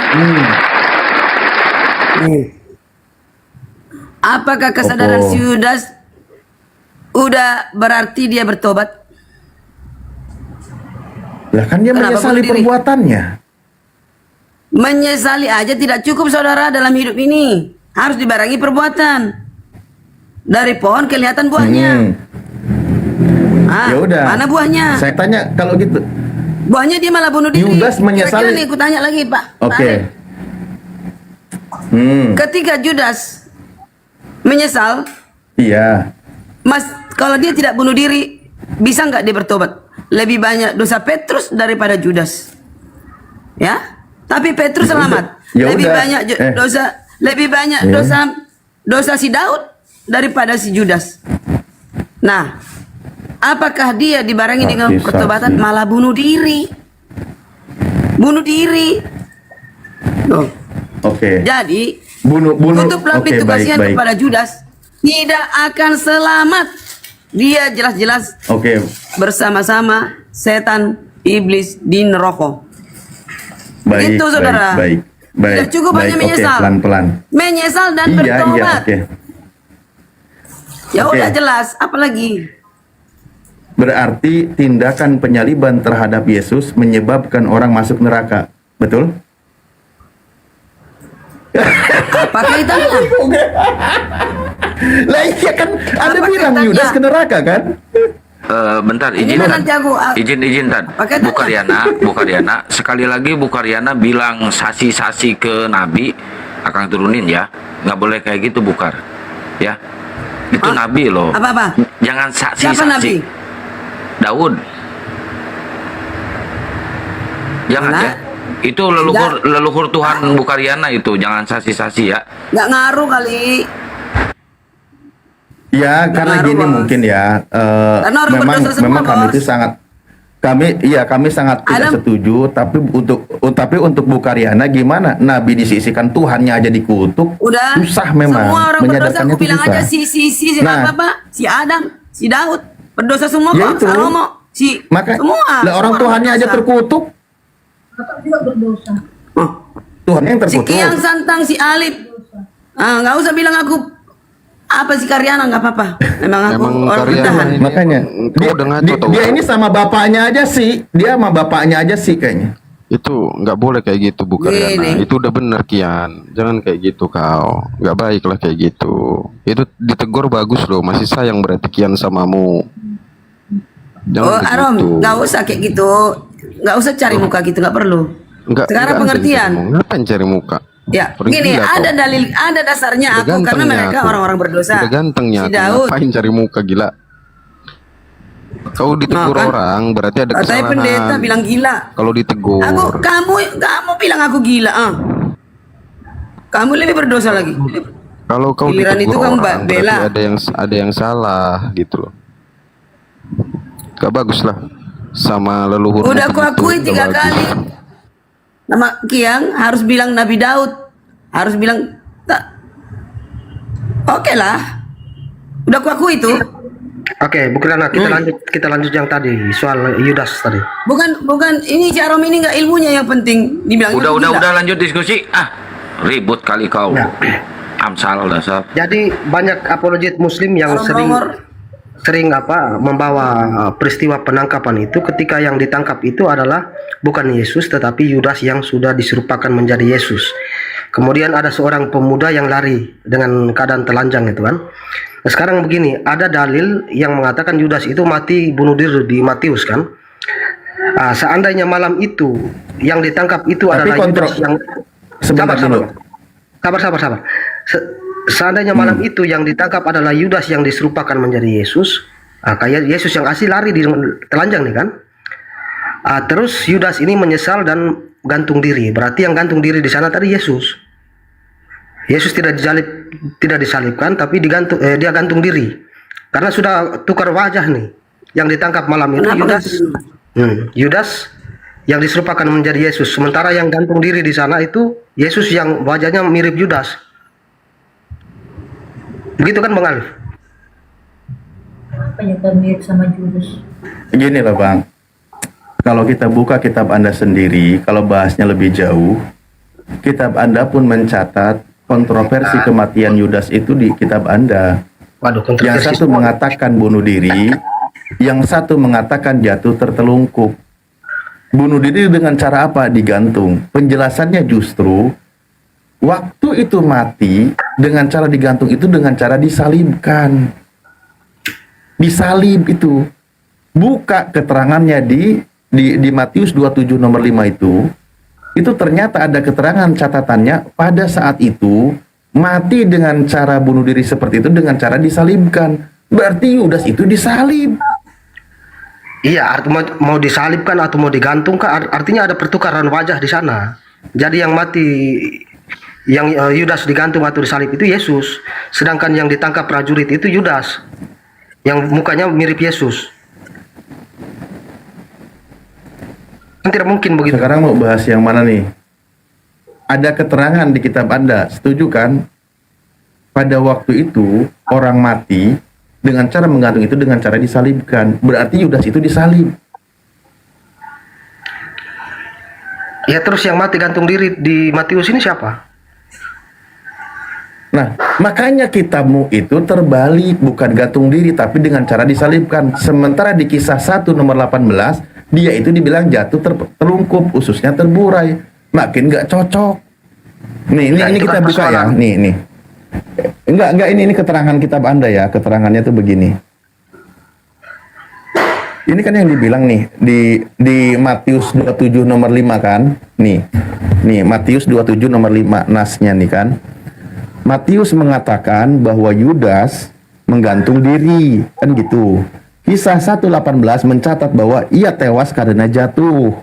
Nah, ini aja udah beda. Barangkali yang dilakukan Yudas adalah menjatuhkan diri ke atas sebuah tonggak yang telah diruncingkan. Mati dengan menggantung diri pada masa itu hanya dilakukan dengan cara disalibkan atau disulakkan. Berarti ada yang menyalibkan dia. Iya, artinya yang itu yang disalibkan yang di Matius ini Yesus yang sudah diserupakan menjadi Yudas. Sementara yang Yudasnya yang disalibkan. enggak, kan ada dua pertukaran wajah di situ. Yang malam yang ditangkap oleh prajurit itu Yudas yang wajahnya diserupakan menjadi Yesus. Kemudian ada seorang pemuda yang lari kan. Nah, itu yang dikatakan menurut teman-teman Muslim itu Yesus yang lari itu. Berarti kenapa dikatakan itu kemungkinan Yesus? Karena tidak ada jawaban dari Kristen siapa lagi? Yesus bersama dengan 12 murid. Kan gitu. Nah, sementara 12 muridnya kabur semua. Lalu siapa dong yang lari itu kalau bukan Yesus? Karena itu misteri, itu pertama. Kedua, yang memakai kain lenan di kitab Anda hanya Yesus kisahnya. Ya berarti itu Yesus. Itu Kita anggap saja indikasinya Yesus. tuh. Yang lari itu Iya, Yesus. makanya kitab Anda tidak bisa membantah. Waduh, kenapa batasan lagi? Nggak apa-apa, Tad, aman, Tad. Ini kan nanti rungkat. Siap. Kan gitu. Jadi terjadi kan kontradiksi, benar kata Al-Quran. Wa innal ladina ikhtalafu fihi lafi syakkim minhu. Sesungguhnya mereka itu berada di dalam perselisihan. Kalau kami sih Jadi perselisihan. menganggap pemuda itu bukan Yesus, bukan Yesus yang diselamatkan. Lalu siapa? Pemuda yang lari-lari saja, maka tidak ada kontradiksi di sana. Abang yang Iya, memaksa makanya itu kan pemuda itu siapa? Ya Anda tahu ada pemuda yang lari. Ya itu dia. Nggak tahu kan. Sementara kan di situ hanya ada Yesus bersama dengan murid Yesus dan juga pasukan yang hendak menangkap Yesus. Kalau pasukan yang hendak menangkap Yesus, dia lari nggak mungkin, dan dia juga pakai kain lenan. Pasukan itu kan dengan peralatan pertempurnya. Nah, itu pertama. Kedua, kalau murid Yesus, kan dia sudah lari duluan. Mereka semua pergi, kan gitu. Nah, ada satu orang ini memakai kain lenan. Sementara di kitab Anda, murid-murid Yesus tuh nggak ada yang pakai kain lenan. Nggak ada. Nah, ciri-cirinya yang pakai kain lenan yang memvalidasi kitab Anda hanya Yesus. Tertulis di Yohanes 14, nomor 3, nomor 4. Gitu. Yang menonton waktu itu ya biasa. Kami tidak memaksa itu dari Yesus. Ya iya, makanya aku bilang terjadilah kontroversi. Memang benar terjadi pelesihan. Makanya kan sejarah abad mula-mula juga itu kan perbedaan tentang disalib itu kan banyak. Ada yang mengatakan Simon dari Kirene, ada yang mengatakan hanya bayangan saja yang disalib, Yesusnya tertawa dari atas. Itu pendapat orang-orang di abad kedua, abad ketiga itu ada. Sebelum Islam hadir itu sudah ada perdebatan seperti itu. Tapi kami mengatakan penyaliban itu memang ada. Orang yang disalib itu memang benar-benar ada, kan gitu. Nah, kembali ke Yudas tadi. Yudas menyesali perbuatannya. Tapi tadi dikatakan, Bukarina mengatakan dia itu di neraka. Kalau Yudas di neraka karena Yesus disalib, berarti penganut Yesus mati disalib itu adalah penghuni neraka semua.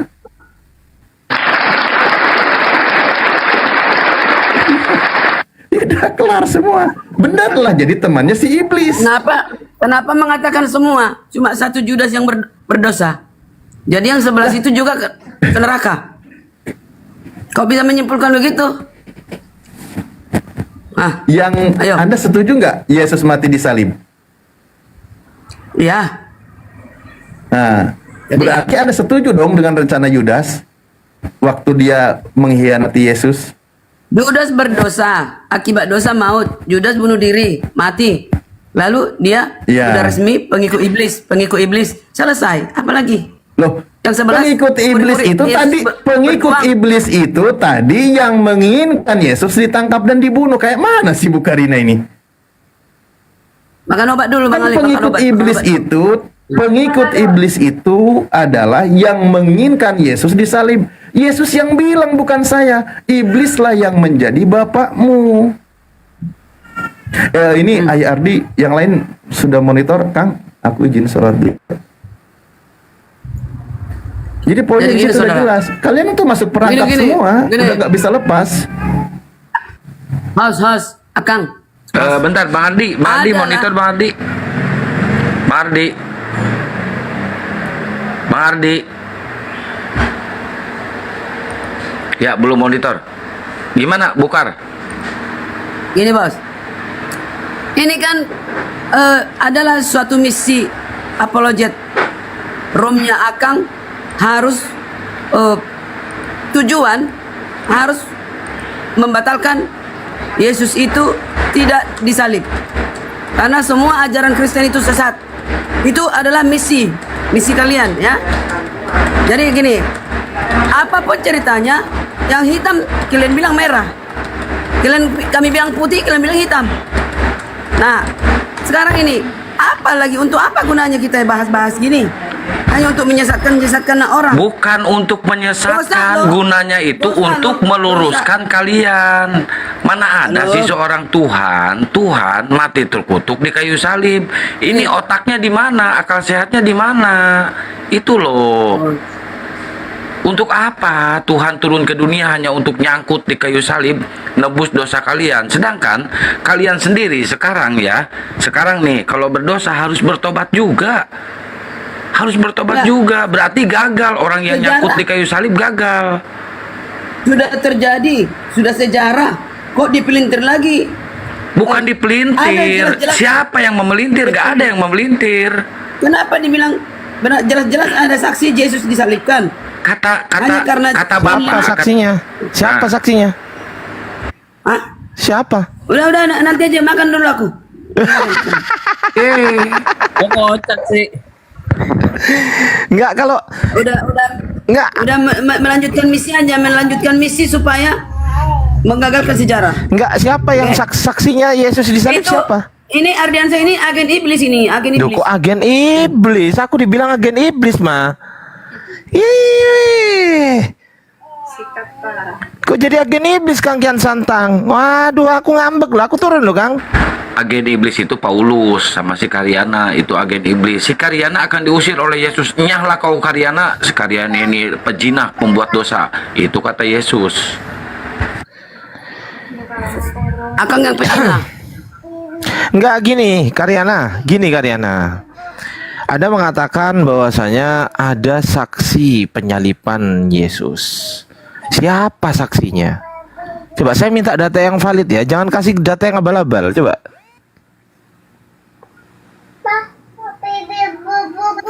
Nah, macet. Nggak ada yang tahu loh. Nggak ada saksinya. Siapa? Siap. Ya, silakan Martin. Menurut Al-Quran kan ada yang disalibkan tapi bukan Yesus kan? Siapa yang mendalilkan, maka dialah yang wajib membuktikan. Pertanyaan saya, yang mendalilkan Yesus disalib, orang Islam atau orang Kristen? Jawab. Orang Kristen.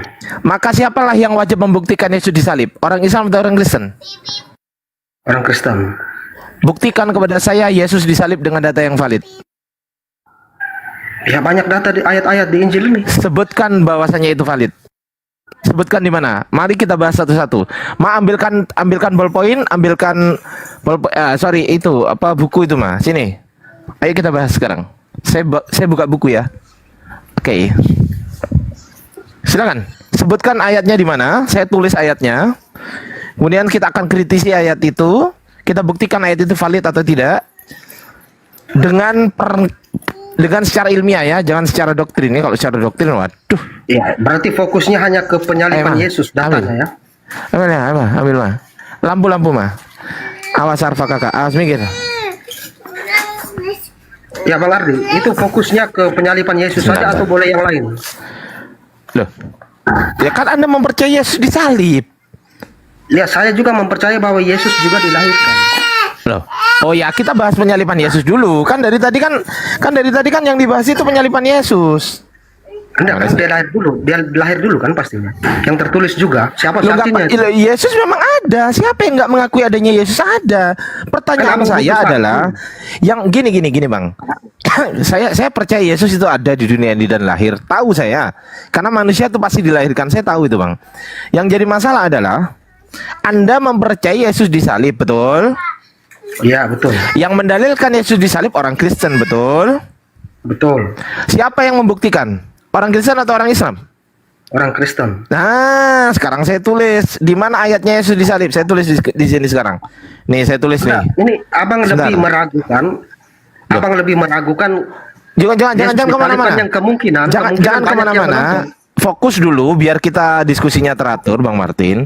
Fokus dulu, sana mah. Fokus dulu bahwa saya Yesus disalib. Fokus dulu. Nanti kita akan kritisi itu dengan secara ilmiah.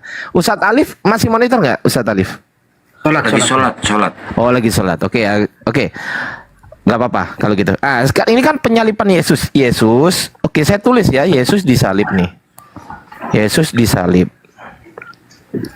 Oke. Oke, tahun berapa Yesus disalib, bro, Bang? Sekitar Satu. tahun berapa? Sekitar Abad tahun ke- berapa? Abad ke-1. Iya, sekitar tahun berapa? Tahun berapa? Ya, sekitar tahun kira-kira 30 sampai 33 lah ya. Kira-kira ya, sekitar ya, oke? Oke, lanjut. Oke, sekitar tahun segini. Oke, di mana datanya Yesus disalib, Bang? Ya banyak itu kan cerita. Kalau ngomong banyak, saksi. semua orang juga bisa, Bang. Banyak, bebek, ayam tuh bisa itu, Bang. Cuman saya minta tolong sebutkan ayatnya di mana. Ayatnya yang saya minta. Ayatnya, Bang. Matius, Markus, Lukas, Matius, Markus, Lukas. Satu-satu. Yang mana dulu mau dibahas? Matius dulu atau Lukas dulu atau Markus dulu? Yang mana? Satu-satu dulu. Satu-satu dulu. Oke. Kita pakai Lukas saja. Pakai Lukas. Kita tulis Lukas ya, Lukas berapa? Sabar. Kelamaan. Baca Lukas 23 nomor 33. Duh. Buka Lukas 23:33, buka. Duh, Ketika lama. mereka sampai Maceskan di tempat- laptopku mah. Itu diincep nama di atas sendiri sana itu loh. Ya, gimana? Ketika mereka sampai di tempat yang bernama Tengkorak, mereka menyalibkan Yesus di situ dan juga Menyalibkan dia. Oke, Lukas 23 nomor 33, betul? Iya, Betul yang Anda baca itu, betul? betul. Oke, baik. Yesus disalib tahun segini ya. Tahun 33 sampai ini saya beginikan aja lah. Ini tahun 31. Tahun. Resmi 31. sabar. 31. 31. Oke. Nggak apa-apa. Tahun 31 Masehi. Oke ya. Ini dari Bu Karyana. Bang Martin sepakat nggak? Sekitar itulah. Oke, baik, siap. Lukas menuliskan bukunya tahun berapa? Bu Kirana tahu tahunnya? Lukas menulis. Salah kamu, nggak bisa ke situ. Salah. Loh, kok Nggak salah? bisa. Loh, kok salah? Nggak bisa. Loh, iya, Lu saya buatan jawab bisa dulu. ke situ. Iya, dijawab dulu. Nanti kita satu-satu. Enggak. Aku tantang, enggak. Loh, kok Gini, dengar. aduh, apa ini? Kok aku Nubuatan dan tantang nih? penglihatan itu datang Ini nggak sesudah dan bahas sebelum itu, Isa. Bu. Ini nggak bahas nubuatan. Yohanes Aduh, Bu, diem diberikan dulu aja lah. penglihatan. Ibu diem dulu lah, nggak nyambung ah. Ma, dikancani sana lu. Jangan, Ma ini aduh. Jangan mau Martin, dia menjebak. Loh, kok menjebak? Loh, Nubuatan ini, itu. loh, kok menjebak? Emang Lukas gak menulis? Saya tanya sekarang. Lukas nulis gak? Oh, Lukas gak nulis? Salah kamu. Lukas gak nulis ya? Kamu, Ardiansa. Berarti Lukas gak menulis. Oke. Menurut Bu Karyana Martin, Lukas gak nulis. Jangan mau Martin terjebak. Gimana? Tulis dia menulis. Oh, dia menulis. Oke. Menurut Bu Mariana, Lukas gak menulis. Menurut Martin, Lukas nulis gak? Menulis. Nulis. Tahun berapa dia nulis? Ya sekitar. Saya kurang tahu tahunnya. Oke, kita pakai data ya. Oke ya. Kita pakai data resmi ya dari kekristenan sendiri ya. Bentar. Data resmi ini nih. Nih. Sejarah.sabda.org. Bisa dibesarkan nggak full host? Oke. Sejarah.sabda.org ya. Sejarah Alkitab Indonesia. Di sini ada Perjanjian Baru. Ini ada Lukas ya. Sekitar tahun berapa ini? 63 Masehi ya. Iya. Betul ya? Iya. Oke, 63 Masehi, baik. Saya tulis nih 63 Masehi. Yesus 10 tahun kemudian ya. Gimana? Sekitar 30 tahun kemudian. 63 dikurangi 31 berapa? Sekitar 30-an. Ya, 32 kan? Nah, kurang lebih 32 tahun dia baru menulis, betul nggak? Iya, betul. Oke, baik. Berarti ada sekitar selisih ya. Selisih 32 tahun. Oke, 32 tahun. Nah, sekarang Lukas ini melihat penyalipan Yesus pada tahun 31 Masehi enggak, Lukas ini? Tidak, tidak.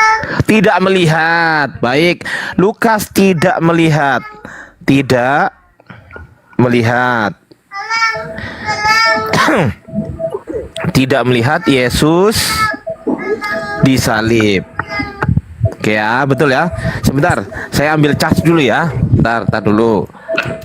Ini cas ini gawat ini kalau nggak dicas HP ini. Ya, kan? sambil di tap-tap layar guys. Tap-tap layar, posting ulang, share dan laporin digas ya. Ini Alisher ini Muslim apa Kristen Alisher? Alisher. Alisher.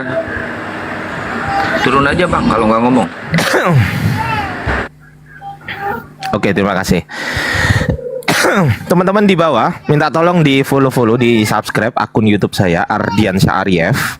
Ya, ini gambarnya begini, ketik aja di YouTube Ardiansyah Arif atau klik link yang ada di bio TikTok saya yang nomor 1 ya. Ini kan nomor 8 ini nomor 8. Jadi ketik aja di YouTube lah Ardiansyah Arif. Minta tolong di subscribe teman-teman. Minta tolong ya.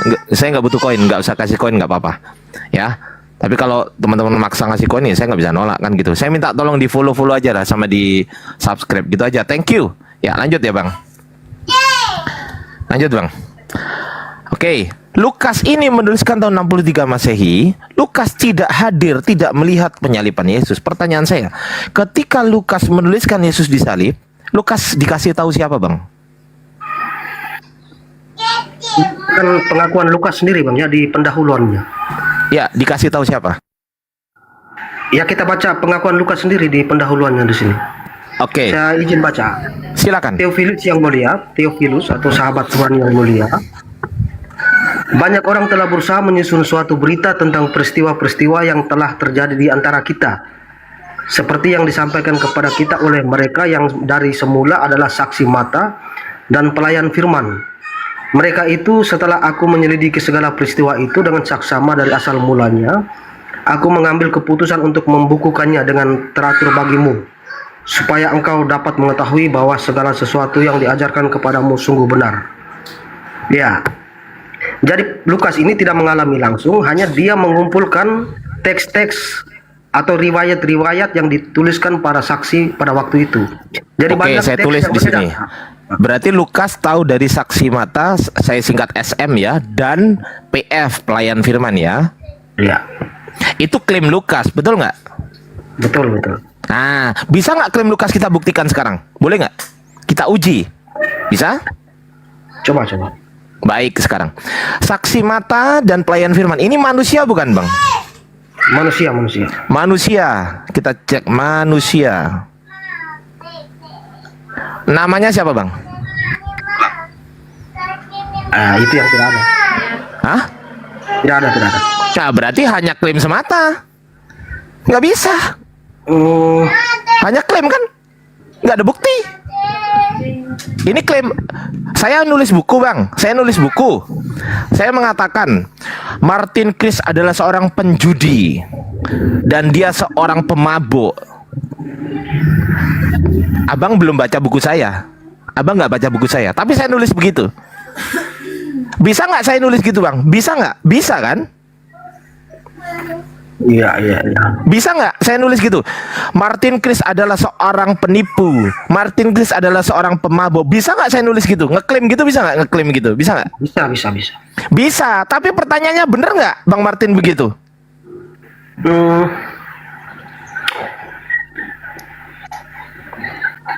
Ya bisa benar, bisa tidak. Oh berarti Bang Chris ini pemabuk ya? Kan klaim kan bisa benar, bisa tidak.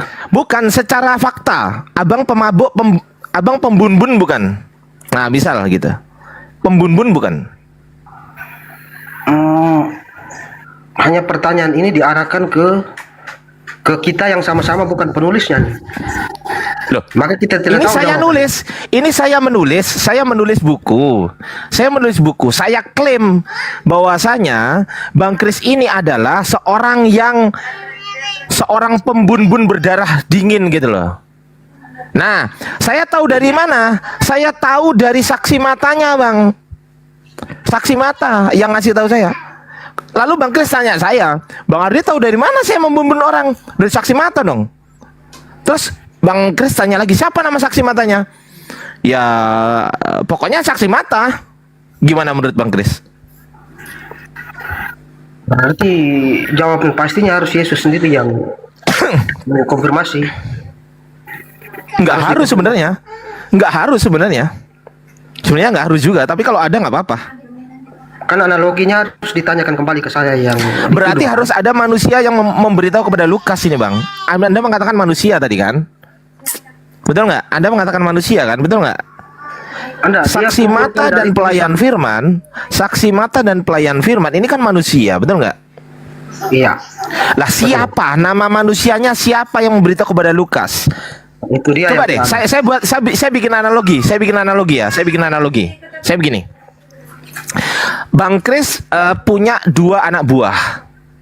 Yang satu anak buahnya namanya A, yang satu anak buahnya namanya B, oke?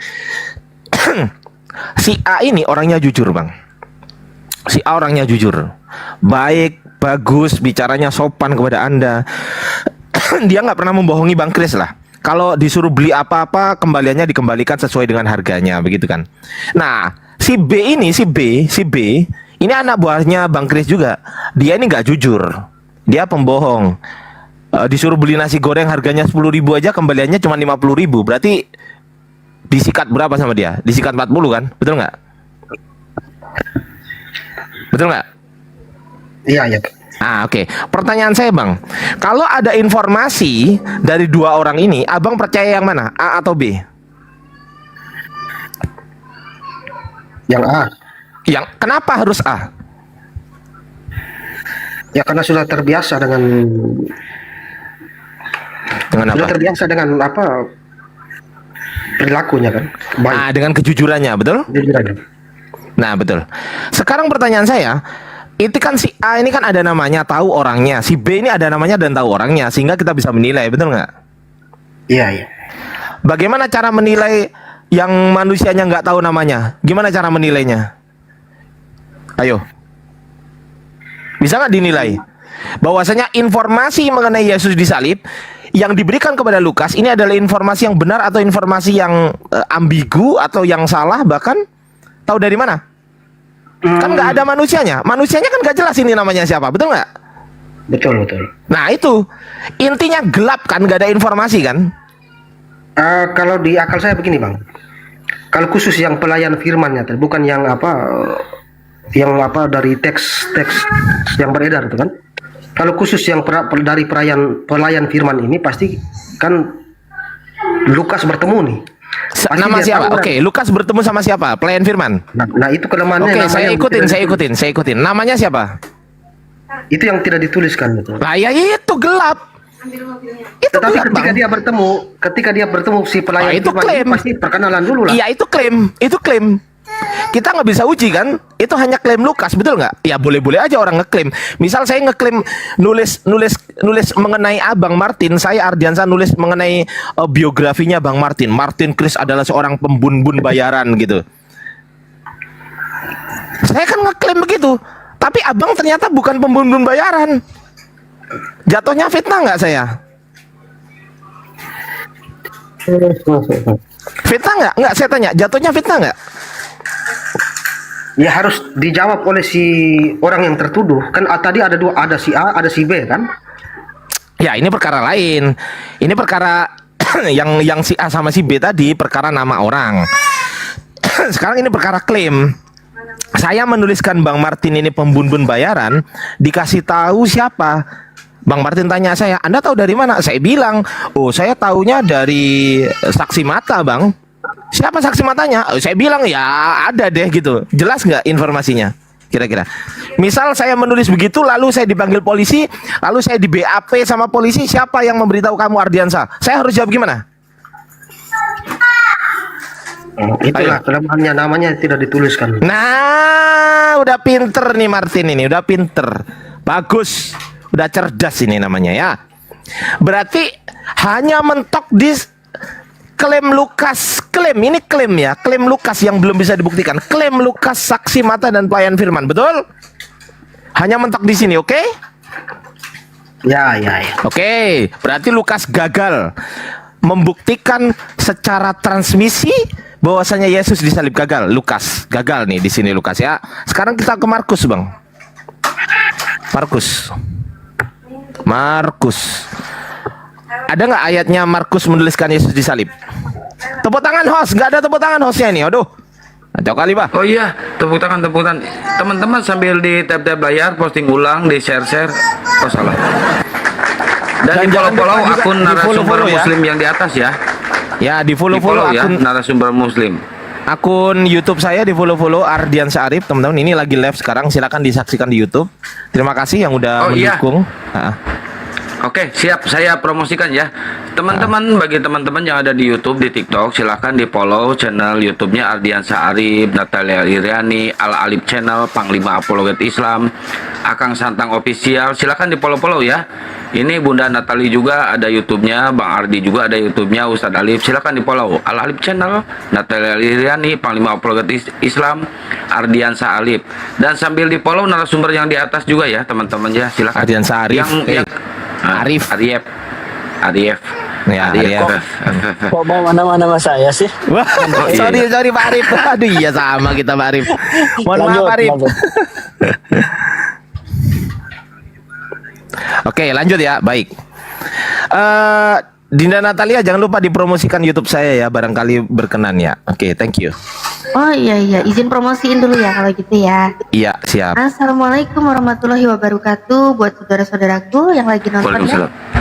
Di TikTok maupun di channel YouTube manapun ya. Ini kalau buat yang nonton di YouTube Natalia Iriani ya, alhamdulillah setelah sekian lama vakum, alhamdulillah ini mulai aktif lagi ya. Jangan lupa pastikan subscribe juga channel YouTube-nya Bang Ardi biar nggak ketinggalan ya. Nama channel YouTube-nya Ardian Syah Arif ya. Udah nggak pakai Bang Ardi lagi ya Bang ya, nama YouTube-nya ya Ardian Syah Arif. Iya, ya. betul. Betul. Jadi yang merasa kemarin sudah subscribe channel Bang Ardi, tinggalkan. Iya. Betul Bang Ardi? Betul itu. Betul sekali ya, tinggalkan. Memang benar-benar ini sudah pindah ke sini semua ya. Nama channel YouTube-nya Bang Ardi itu adanya Betul. Ardian Syah Arif ya. Cuma Betul. itu aja channel YouTube-nya Bang Ardi ya. Ya, Jadi cuman ini teman-teman aja yang, sih. ini dilihat nih, kelihatan nih nama channel YouTube-nya. Yang lagi nonton di Natalia Iriani, Hijrah Khadijah, yuk mampir ke channel YouTube-nya Bang Ardi, namanya Ardian Syah Arif. Pastikan udah subscribe, aktifkan lonceng notifikasinya biar nggak ketinggalan setiap aktivitasnya Bang Ardi. Terus ya mampir-mampir lah nonton berapa lama gitu ya. Buat yang di channel YouTube manapun juga ramaikan ya Natalia Iriani, Bang Ardi. Nanti ramaikan, mampir-mampir 15 menitan ya kalau kata Guru Ndazuma ya. Nah nanti mampir nonton 15 menit, nanti balik lagi deh ke channel kesayangan. Nanti mampir Iya. lagi keliling-keliling ya. Oke, itu aja. Lanjut Bang Ardi, mau diskusi nih. Silakan Siap. lanjut, Bang Ardi. Siap. Oke, sekarang kita ke Markus Martin. Ini Mariana kalau bisa diskusi saya nggak akan turunkan. Ya kalau dia nggak bisa diskusi saya akan buang ke neraka dia ya. Nanti Bu Karyana sama ini aja, cewek, sama Bunda Natalia aja. Ah boleh. Sekarang kita ke Markus atau Matius dulu Bang Martin. Markus ya atau Matius? Mau kemana? Hah? Berarti Markus 15. Oke, kita buka Markus. Markus 15 ayat berapa, Bang? Markus 15, nggak mungkin 16, Bang. Markus 15 ayat berapa? Masih ingat? Masih ingat, Bang? Ini maksudnya apa nih Bang? Loh, mengenai penyalipan Yesus. Oh ya. Ya. Markus 15 ayat berapa? Kelamaan Bang, 24 Bang, silakan. Itu karena sudah hafal makanya cepat tuh. Iyalah, Markus 15 24 kelamaan lah Bang. Silakan. Dibaca Bang, Markus 15 24, silakan. Kemudian mereka menyalibkan dia, lalu mereka membagi pakaiannya dengan membuang undi atasnya untuk menentukan bagian masing-masing. Markus menuliskan Yesus disalib, betul? Ya. Pada tahun berapa dia menuliskan itu? Nggak tahu kan? Kita cek. Markus nih ya, Markus ya, Sejarah Alkitab Indonesia. Markus 55 sampai 65, betul? Anggaplah dipotong tengah, anggaplah 55 lah, udahlah 55 biar semakin deket lah. Tahun 55 Masehi. Tahun 55 Masehi ya. Oke?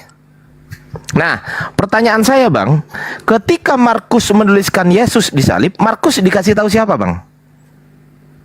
Kalau berdasarkan yang saya baca ini kayak dia penafsir Petrus, dia pendengar khotbahnya Petrus. Maksudnya gimana?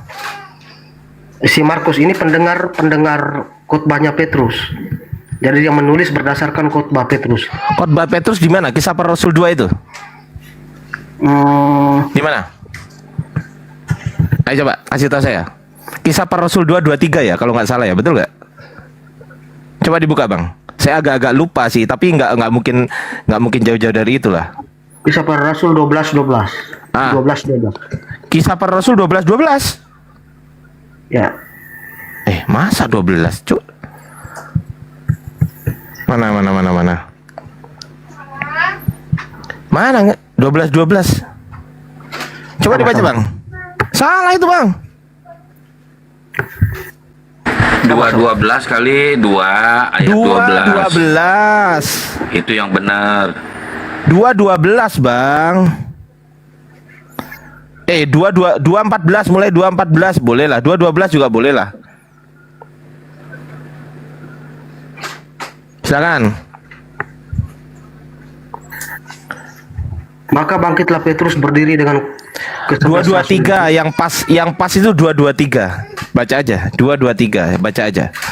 Dia yang diserahkan Allah menurut maksud dan rencananya telah kamu salibkan dan kamu bunuh oleh tangan bangsa-bangsa durhaka. Tetapi Allah membangkitkan dia dengan melepaskan dia dari sengsara maut. Karena tidak mungkin ia tetap berada dalam kuasa maut itu. Oke, pertanyaan saya simpel bang. Ini kan khotbah Petrus kepada, maka bagiannya Petrus berdiri dengan ke-11 rasul itu dan dengan suara nyaring ia berkata kepada mereka. Mereka ini siapa? Ya, para pendengar khotbah. Hai kamu orang Yahudi dan kamu semua yang tinggal di Yerusalem, ketahuilah dan camkan perkataan. Berarti semua orang Yahudi ya di sini ya. Tapi nggak semua orang Yahudi kan? Hanya Ya, saja orang Yahudi yang hadir di situ, betul nggak? Ya, yang sempat datang. Oke, buktikan di sini ada Markus mana?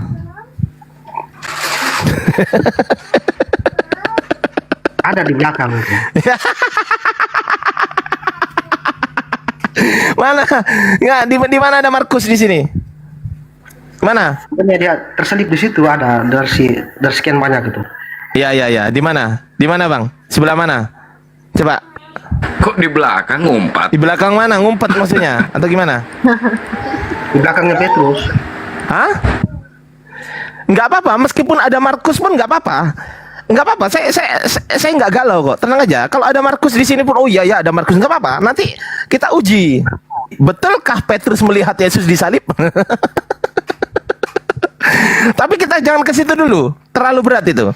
Nah, ini kan bahas Markus dulu, oke ya. Berarti Markus dikasih tahu oleh Petrus, betul nggak? Iya. Nah, oke, saya tulis nih. Ini Markus, di sini berarti Petrus. Di mana ada Markus di sini, Bang? Di mana?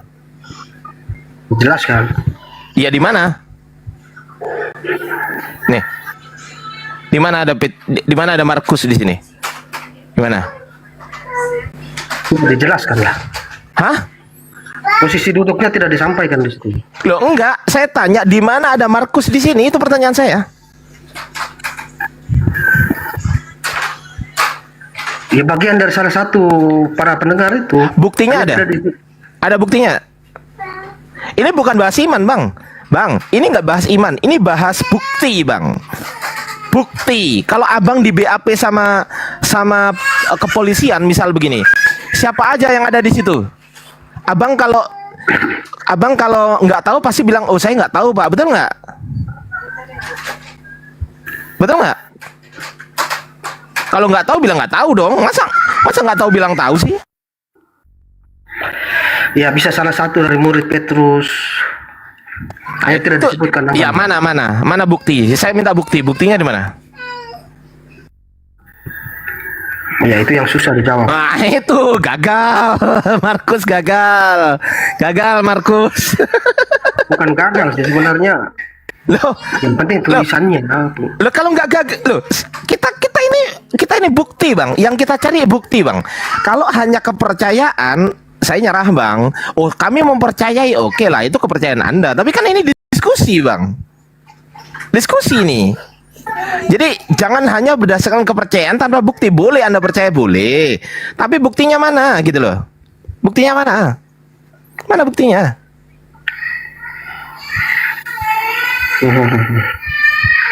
Oke, di mana buktinya? Udah bilang aja nggak ada, simple lah. Kita butuh bukti Bang Martin.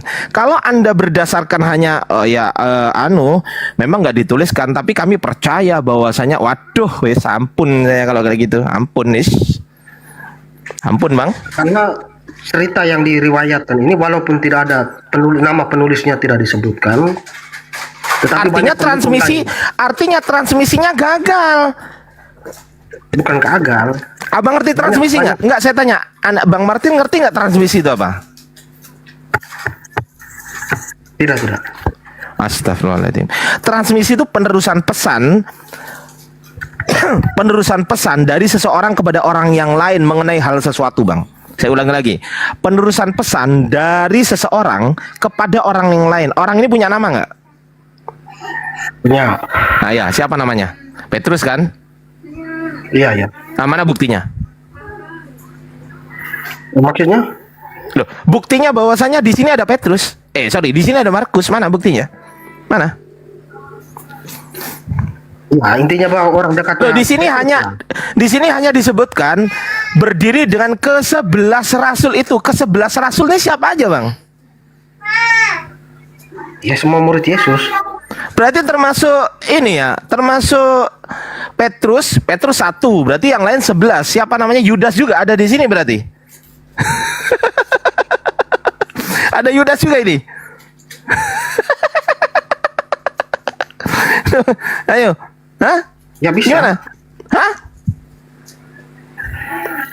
Loh, bukannya Yudas sudah bun-bun diri. Betul nggak? Bang Ardi ketawanya nyebelin ya. Tunggu dulu. Di mana ayatnya itu Ustaz Talib? Yudas gantung bun-bun diri itu di mana ayatnya? Coba. Matius tadi. Di mana?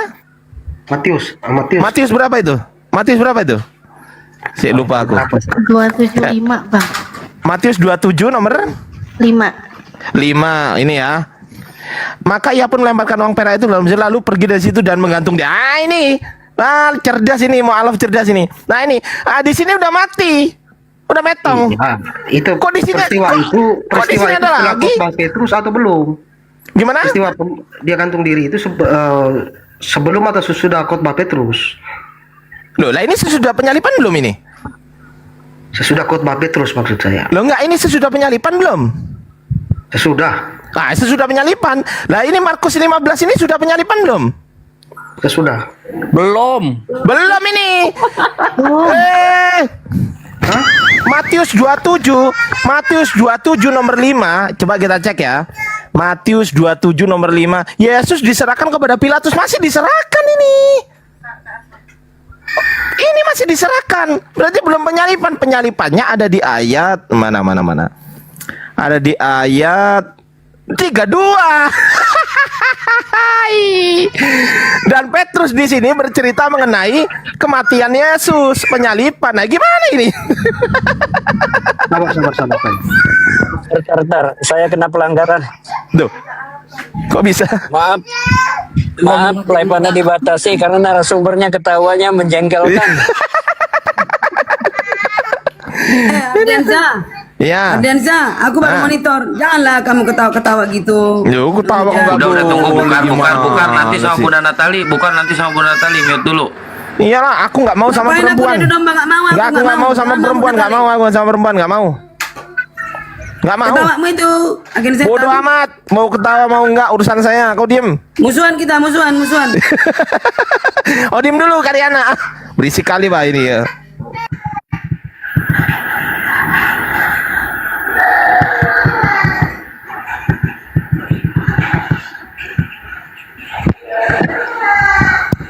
Martin, gimana itu ceritanya tuh?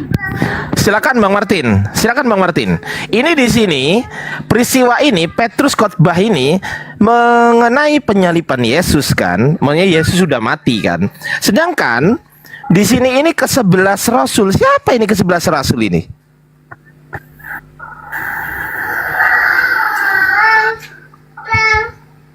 Ya termasuk Yudas. Astagfirullahaladzim. Ya udahlah, oke lah, nggak apa-apa lah. Oke, aku yain udah daripada lama. Oke lah. Lah, pusing kali, Pak. Ada Markus nggak? Dia ada di sekitar situ lah, pendengar khotbah. Mana buktinya? Bukti. Yang saya minta bukti ada nggak? Ada nggak bukti? Kalau ada, saya baca. Dia mendengar khotbah terus dia menulis masa Di mana? Markus? Di mana? Ada di situ pastinya, tapi tidak menuliskan tempat duduknya kan? Ya di mana? Ya di situ pastinya dia pendengar khotbah Petrus.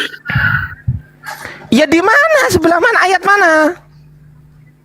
Aduh, masa penulis pendengar khotbah itu harus menulis posisi duduknya di mana? Kan para sahabat juga tidak menulis posisinya di mana. Bukan yang nulis Lukas ini Lukas yang nulis lu orang lain yang nulis ini. Kalau para sahabat yang menulis Al-Quran itu posisi tempatnya berdiri di mana? Dituliskan juga. Oh, nggak perlu disebutkan tempatnya, tapi ada orangnya. Ya, saya minta itu ada orangnya. Orangnya mana gitu loh? Disebutkan nggak di sini orangnya? Saya bukan minta posisi duduknya. Saya minta orangnya ada nggak? Kalau ada, mana ayatnya itu yang saya tanya. Saya nggak tanya tempat duduknya di mana. Aduh, lah, Mak. Masa itu Yang saya harus minta menuliskan biografi itu penulisnya kan tidak mungkin di Alkitab. loh, ya berarti secara transmisi gagal. Abang nggak ngerti transmisi itu yang pertama.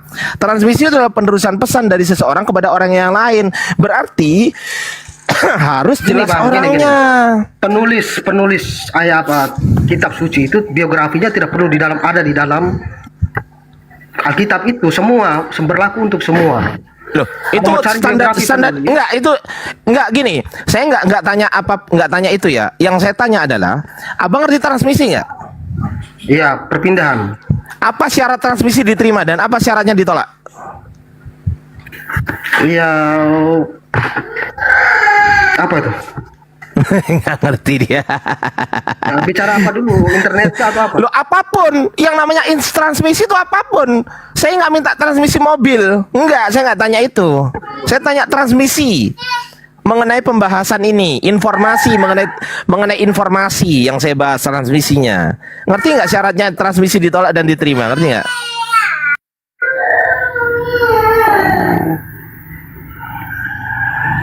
Apa langsung saja? Daripada saya lama berpikir. Transmisi ditolak ketika tidak menyebutkan nama. Nama ini ditolak. Transmisi itu diterima ketika ada N gimana sih? Nulis N nah gini. Nama orang lo ya, ini orang. Paham nggak? Iya, Bang. Jadi gini, kalau Abang mau memaksakan mencari biografi, ini bukan memaksa. Ini ya, secara kaidah ilmiah, Bang. Ya, ini bukan saya yang memaksa. Ini kaidah, saya tulis lagi ya. Ini kaidah ilmiah.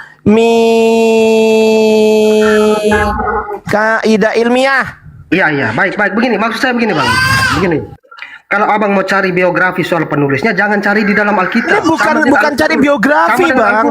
Ini bukan cari biografi. Saya nggak cari biografi, Bang. Saya tanya bahwasanya pada saat Petrus berkhotbah, buktikan di situ ada Markus gitu loh. Buktikan, paham nggak pertanyaan saya? Iya kan, posisi penulisnya ada di mana itu tidak perlu. Saya nggak tanya di mana. Saya nggak peduli dia duduk. Saya nggak peduli dia tiduran. Saya nggak peduli. Kesimpulannya ada Markus nggak? Kalau ada, mana ayatnya? Yang saya tanya ayatnya ada Markus di mana? Itu data tentang penulisnya jangan dicari di dalam Alkitab, cari di sumber lain. Gimana sih? Yang mana datanya? Memang penulis Al-Quran itu penulisnya ada di dalam biografinya. Beda dong Al-Quran dengan Alkitab gimana? Ya, Al-Quran dengan Bible beda. Kalau ini ditulis oleh orang-orang itu karena berdasarkan katanya itu kesaksian. Tapi Quran itu firman Allah, Bang. Apa sih? Kok disama-samakan firman Allah dengan apa namanya? Kaidah penelitian. Ini kan kaidah penelitian tapi ilmiah enggak, itu buktinya. Lukas kan menuliskan ini bahwasanya dia menuliskan menyelidiki, betul nggak? Penyelidikan ini, kita penyelidikan. Lukas yang ngomong. Ini Lukas yang nulis kan, betul nggak? Iya, tetapi informasi tentang penulisnya sendiri jangan dicari di dalam Saya situ. nggak tanya informasi penulis. Ya Allah, nggak ngerti nih orang bodohnya. Masya Allah. Saya Terus apa yang tidak abang cari? bertanya. Saya nggak bertanya biografi. Ya Allah. Saya nggak tanya itu. Saya bertanya, ketika Petrus berkhotbah di sini, buktikan bahwasanya Markus hadir di sini. Buktinya mana? Harus informasi itu harus ada. Loh, ini loh, lihat kaidah ilmiah. Transmisi diterima ketika ada yang menginformasikan, yaitu nama orang. Kalau nggak ada nama orangnya ditolak. Aduh. Ini saya kasih bukti Bang. Saya kasih bukti ya. Ini adalah disertasi saya, teman-teman. Ini disertasi saya ya. Saya kasih bukti. Ini ilmiah nih, kaidah ilmiah nih. Saya kasih bukti ya. Sebentar ya. Nih, aduh, nggak ngerti nih orang ternyata. Nih, saya kasih bukti, Bang. Kamu nggak ngerti Ya, ilmiah. kau diem dulu, kau diem dulu. Ah, Ilahian, jangan campur dengan. ya kau diem dulu. Ah, kau diem dulu. Nih, saya kasih ilmiah bukti ya. pula kamu bahas. Ya, kau diem dulu. Ah, Ini kau bahas diem dulu. apa ilmiah? Kau diem dulu. Nih, teman-teman. Ini kaidah ilmiah. Ini disertasi saya. Ada yang namanya daftar pustaka. Kalau saya ditanya sama dosen saya, Anda tahu dari mana? Tahu dari judulnya evaluasi unsur kelincahan dan kecepatan reaksi otot tangan atlet tarung derajat binaan Satlat. Itu siapa nama orangnya? Akbar, Pak. Tahun berapa dia nulis? 2013, Pak. Di mana jurnalnya? Ini, Pak, jurnalnya, Pak. Halaman berapa? Ini, Pak. Nah, ini sedetail ini gitu kan. Yang penting ada namanya. Sebentar. Yang penting ada namanya nih di sini. Kalau saya ditanya lagi, Anda dapat dari mana Ardiansa? Oh, dapat dari Alexandru, Pak. Apa? Dapat dari mana? Dapat dari Asmi, Pak. Agak setan. Loh. Kok itu? Aduh. Karijina, diam, Terus, mute. Oke, Karijina, sebentar. diam dulu di mute. Nggak aku turunkan. Terus Aku posisi nggak mau. penulis aku ini ada di diskusi. mana? Posisi Bang Ardiansa ada di mana? Maksudnya gimana? Posisi gimana maksudnya? Ya, tadi kan abang bertanya posisi Markus kan ada di mana di dalam Loh, ayat? ya Markusnya di mana di sini? Markusnya di sini di mana gitu loh. Maksudnya Ya kan posisinya dia saya sebagai nggak sama tanya seperti posisinya abang dia penulis. ngapain. Saya nggak tanya posisinya dia di sini. Ada nggak? Ada nggak di sini dia? Ah, sekarang coba ke tulisan abang tadi. Loh, Coba kembali ke tulisan kenapa abang. rupanya? Kenapa dengan tulisan saya? Posisi penulisnya di mana ini? Penulisnya siapa? Itu penulisnya yang tulisan abang. Loh lah ini buktinya nih ada Alexandru. Ini saya yang memasukkan ini. Aduh, Itu nggak sumber ngerti ini. informasi. Ini Itu saya sumber yang informasi. memasukkan ini. Yang Iya. memasukkan itu saya. Iya, yang itu kan daftar pustaka sumber informasi yang abang dapat kan. Sekarang Ya. posisi abang ada di mana? Penulis Kok abang posisi sebagai penulis? abang? Salah pertanyaanmu kalau posisi abang. Ya, Salah. penulis kan Markus tadi di sana. Posisinya Di ayat adalah tadi. sebentar, posisinya adalah itu didapat kamu dari mana? Itu yang betul. Oh, dari Jurnal Ilmiah Mahasiswa Pendidikan Jasmani. Oh, didapat dari ini Studia Universitatis Bebas Boliai Educatio Artis. Kau dapat dari mana? Kau dapat dari Journal of Physics. Itu yang betul. Tadi abang bertanya posisi Markus. Kenapa ini?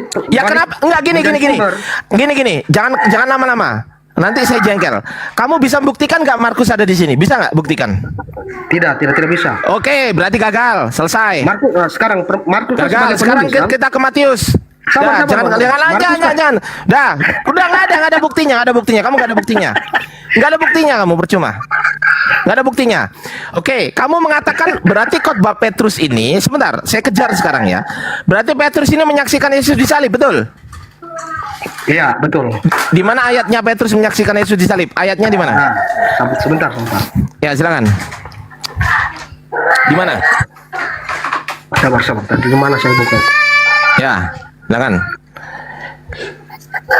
Kalau ada klaim berarti harus bisa dibuktikan ya klaimnya ya, betul nggak? Lalu itu kembali ke tanya penulis lagi makanya. Oh ya jelas lah gimana sih? Ah. Ya itu urusanmu itu. Itu urusanmu. Ayo. Mana tuh?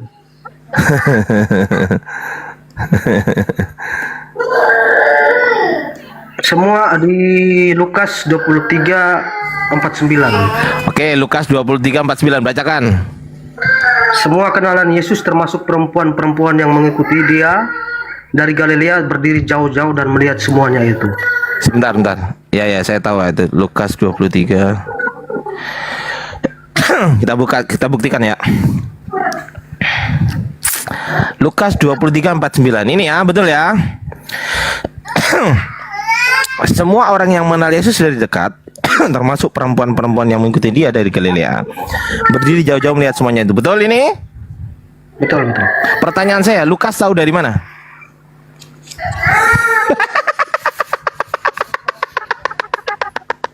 Lukas tahu dari mana? Ayo. Lukas atau Markus? Loh, kan Lukas ini, Lukas 23 kan? Oh iya, sorry. Loh, Lukas tahu dari mana? Lukas tahu dari mana bahwasanya di situ ada orang yang mengenal Yesus dari dekat, maksudnya orang yang mengenal Yesus secara dekat, dan di situ ada perempuan-perempuan yang melihat dia dari Galilea. Lukas tahu dari mana? Ya dari para saksi mata, dari data Siapa yang namanya? dikumpulkan. Namanya siapa? Ya pokoknya adalah. Wah, pokoknya saya sebenarnya bisa bantah kau di sini, bro. Saya di kisah para rasul tadi saya juga bisa bantah. Itu kan tulisan Lukas, betul nggak? Iya. Lukas tahu dari mana itu? Lukas tahu dari mana bahwasanya Petrus berkhotbah? Tahu dari mana dia? Pasti dari orang yang melihat. Nama. Tanya nama saya sudah.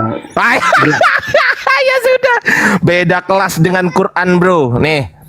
Beda kelas ya. Dengan kami beda kelas. Sorry ya. Beda kelas ya. Minimal ada informasinya ya kan. Nih, lihat nih. Dah, kau lihat sini, saya kasih edukasi ya, kau ya.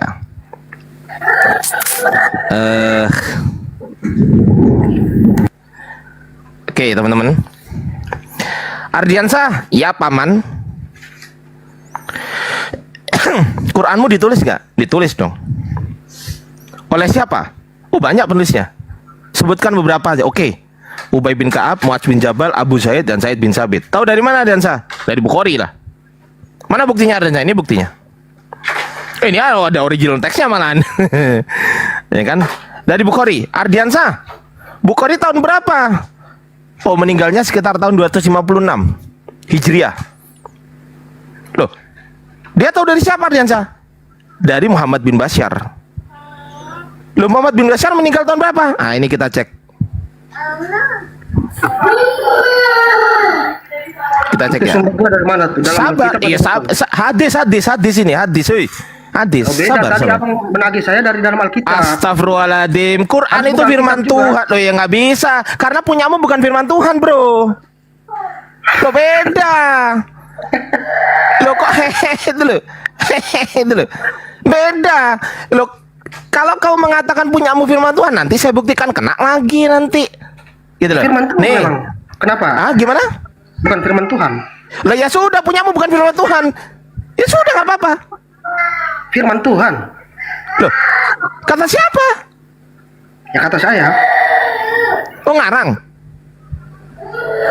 Di mana ngarangnya? Lah itu katamu sendiri barusan. Pendapatmu pribadi berarti.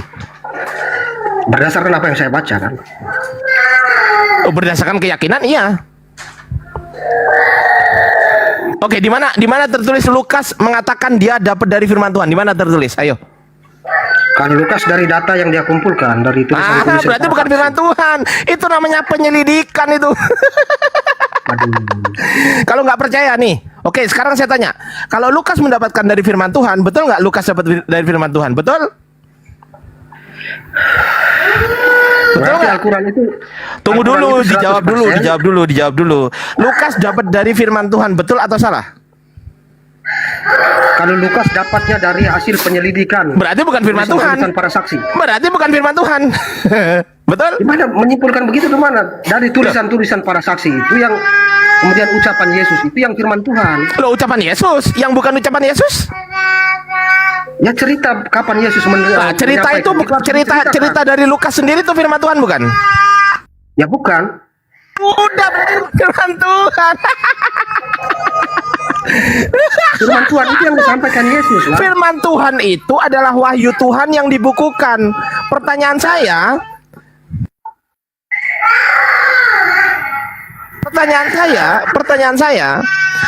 perkataan Yesus itu wahyu Tuhan bukan? Wahyu Tuhan. Yakin? Iya. Yang wahyu Tuhan itu perkataan Yesus atau perkataan Bapa? Perkataan Yesus Bukan perkataan Bapa. yang disampaikan melalui Yesus kan? Bukan yang saya tanya ini perkataan Tuhannya yang mana? Ya sudah Bapak lah. Berarti bukan Yesus. Berarti Ya, Yesus kalau bukan. menurut saya sama saja. Berarti Yesus bukan Tuhan. Ya sudah, nggak apa-apa.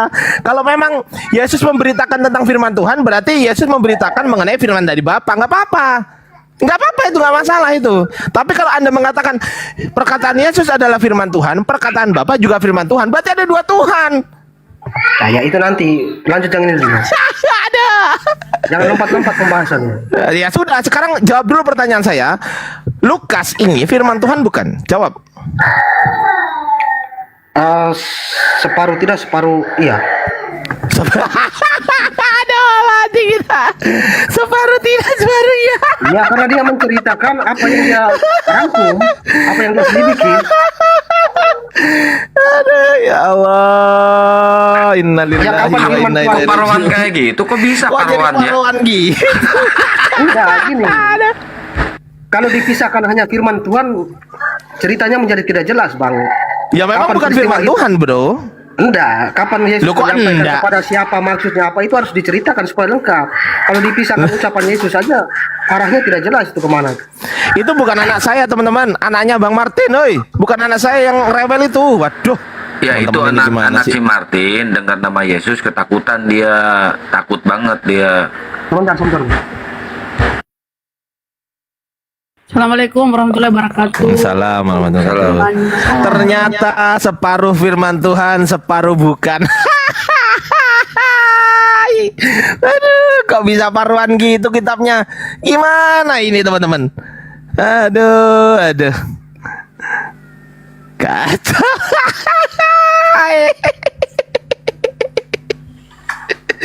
Mas Solang generasi, ya salam.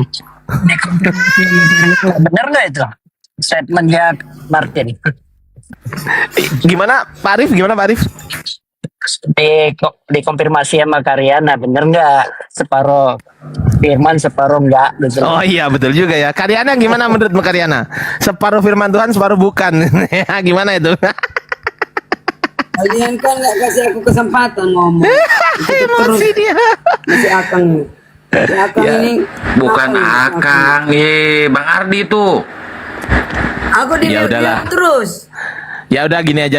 Ya udah, ini kan berhubung Martin udah mentok nggak bisa jawab ya kan. Berhenti di Markus. Ternyata teman-teman, Markus ini yang katanya dikasih tahu oleh Petrus, ternyata nggak bisa dibuktikan bahwasanya Petrus pada saat Petrus berkhotbah, Markus ada di situ. Itu belum saya kritisi mengenai penulisannya juga loh. Kalau saya kritisi mengenai penulisannya, teman-teman, khotbah Petrus, kisah para rasul, kisah para apostolos 2 nomor 23. Pertanyaan saya, Lukas tahu dari mana bahwasanya Petrus berkhotbah di situ? Tahu dari mana, Lukas? Tahu dari mana? Ardiansa, udah boleh aku ngomong. Kada lagi. Memang sulit. Bentar, Ya. katanya barusan nge WA Bang Martin. Bang Martin lagi netein anaknya biar nggak nangis. Bang Ardi, Ya, Ustaz Arif. itu disertasi pakai coret-coretan luar biasa itu.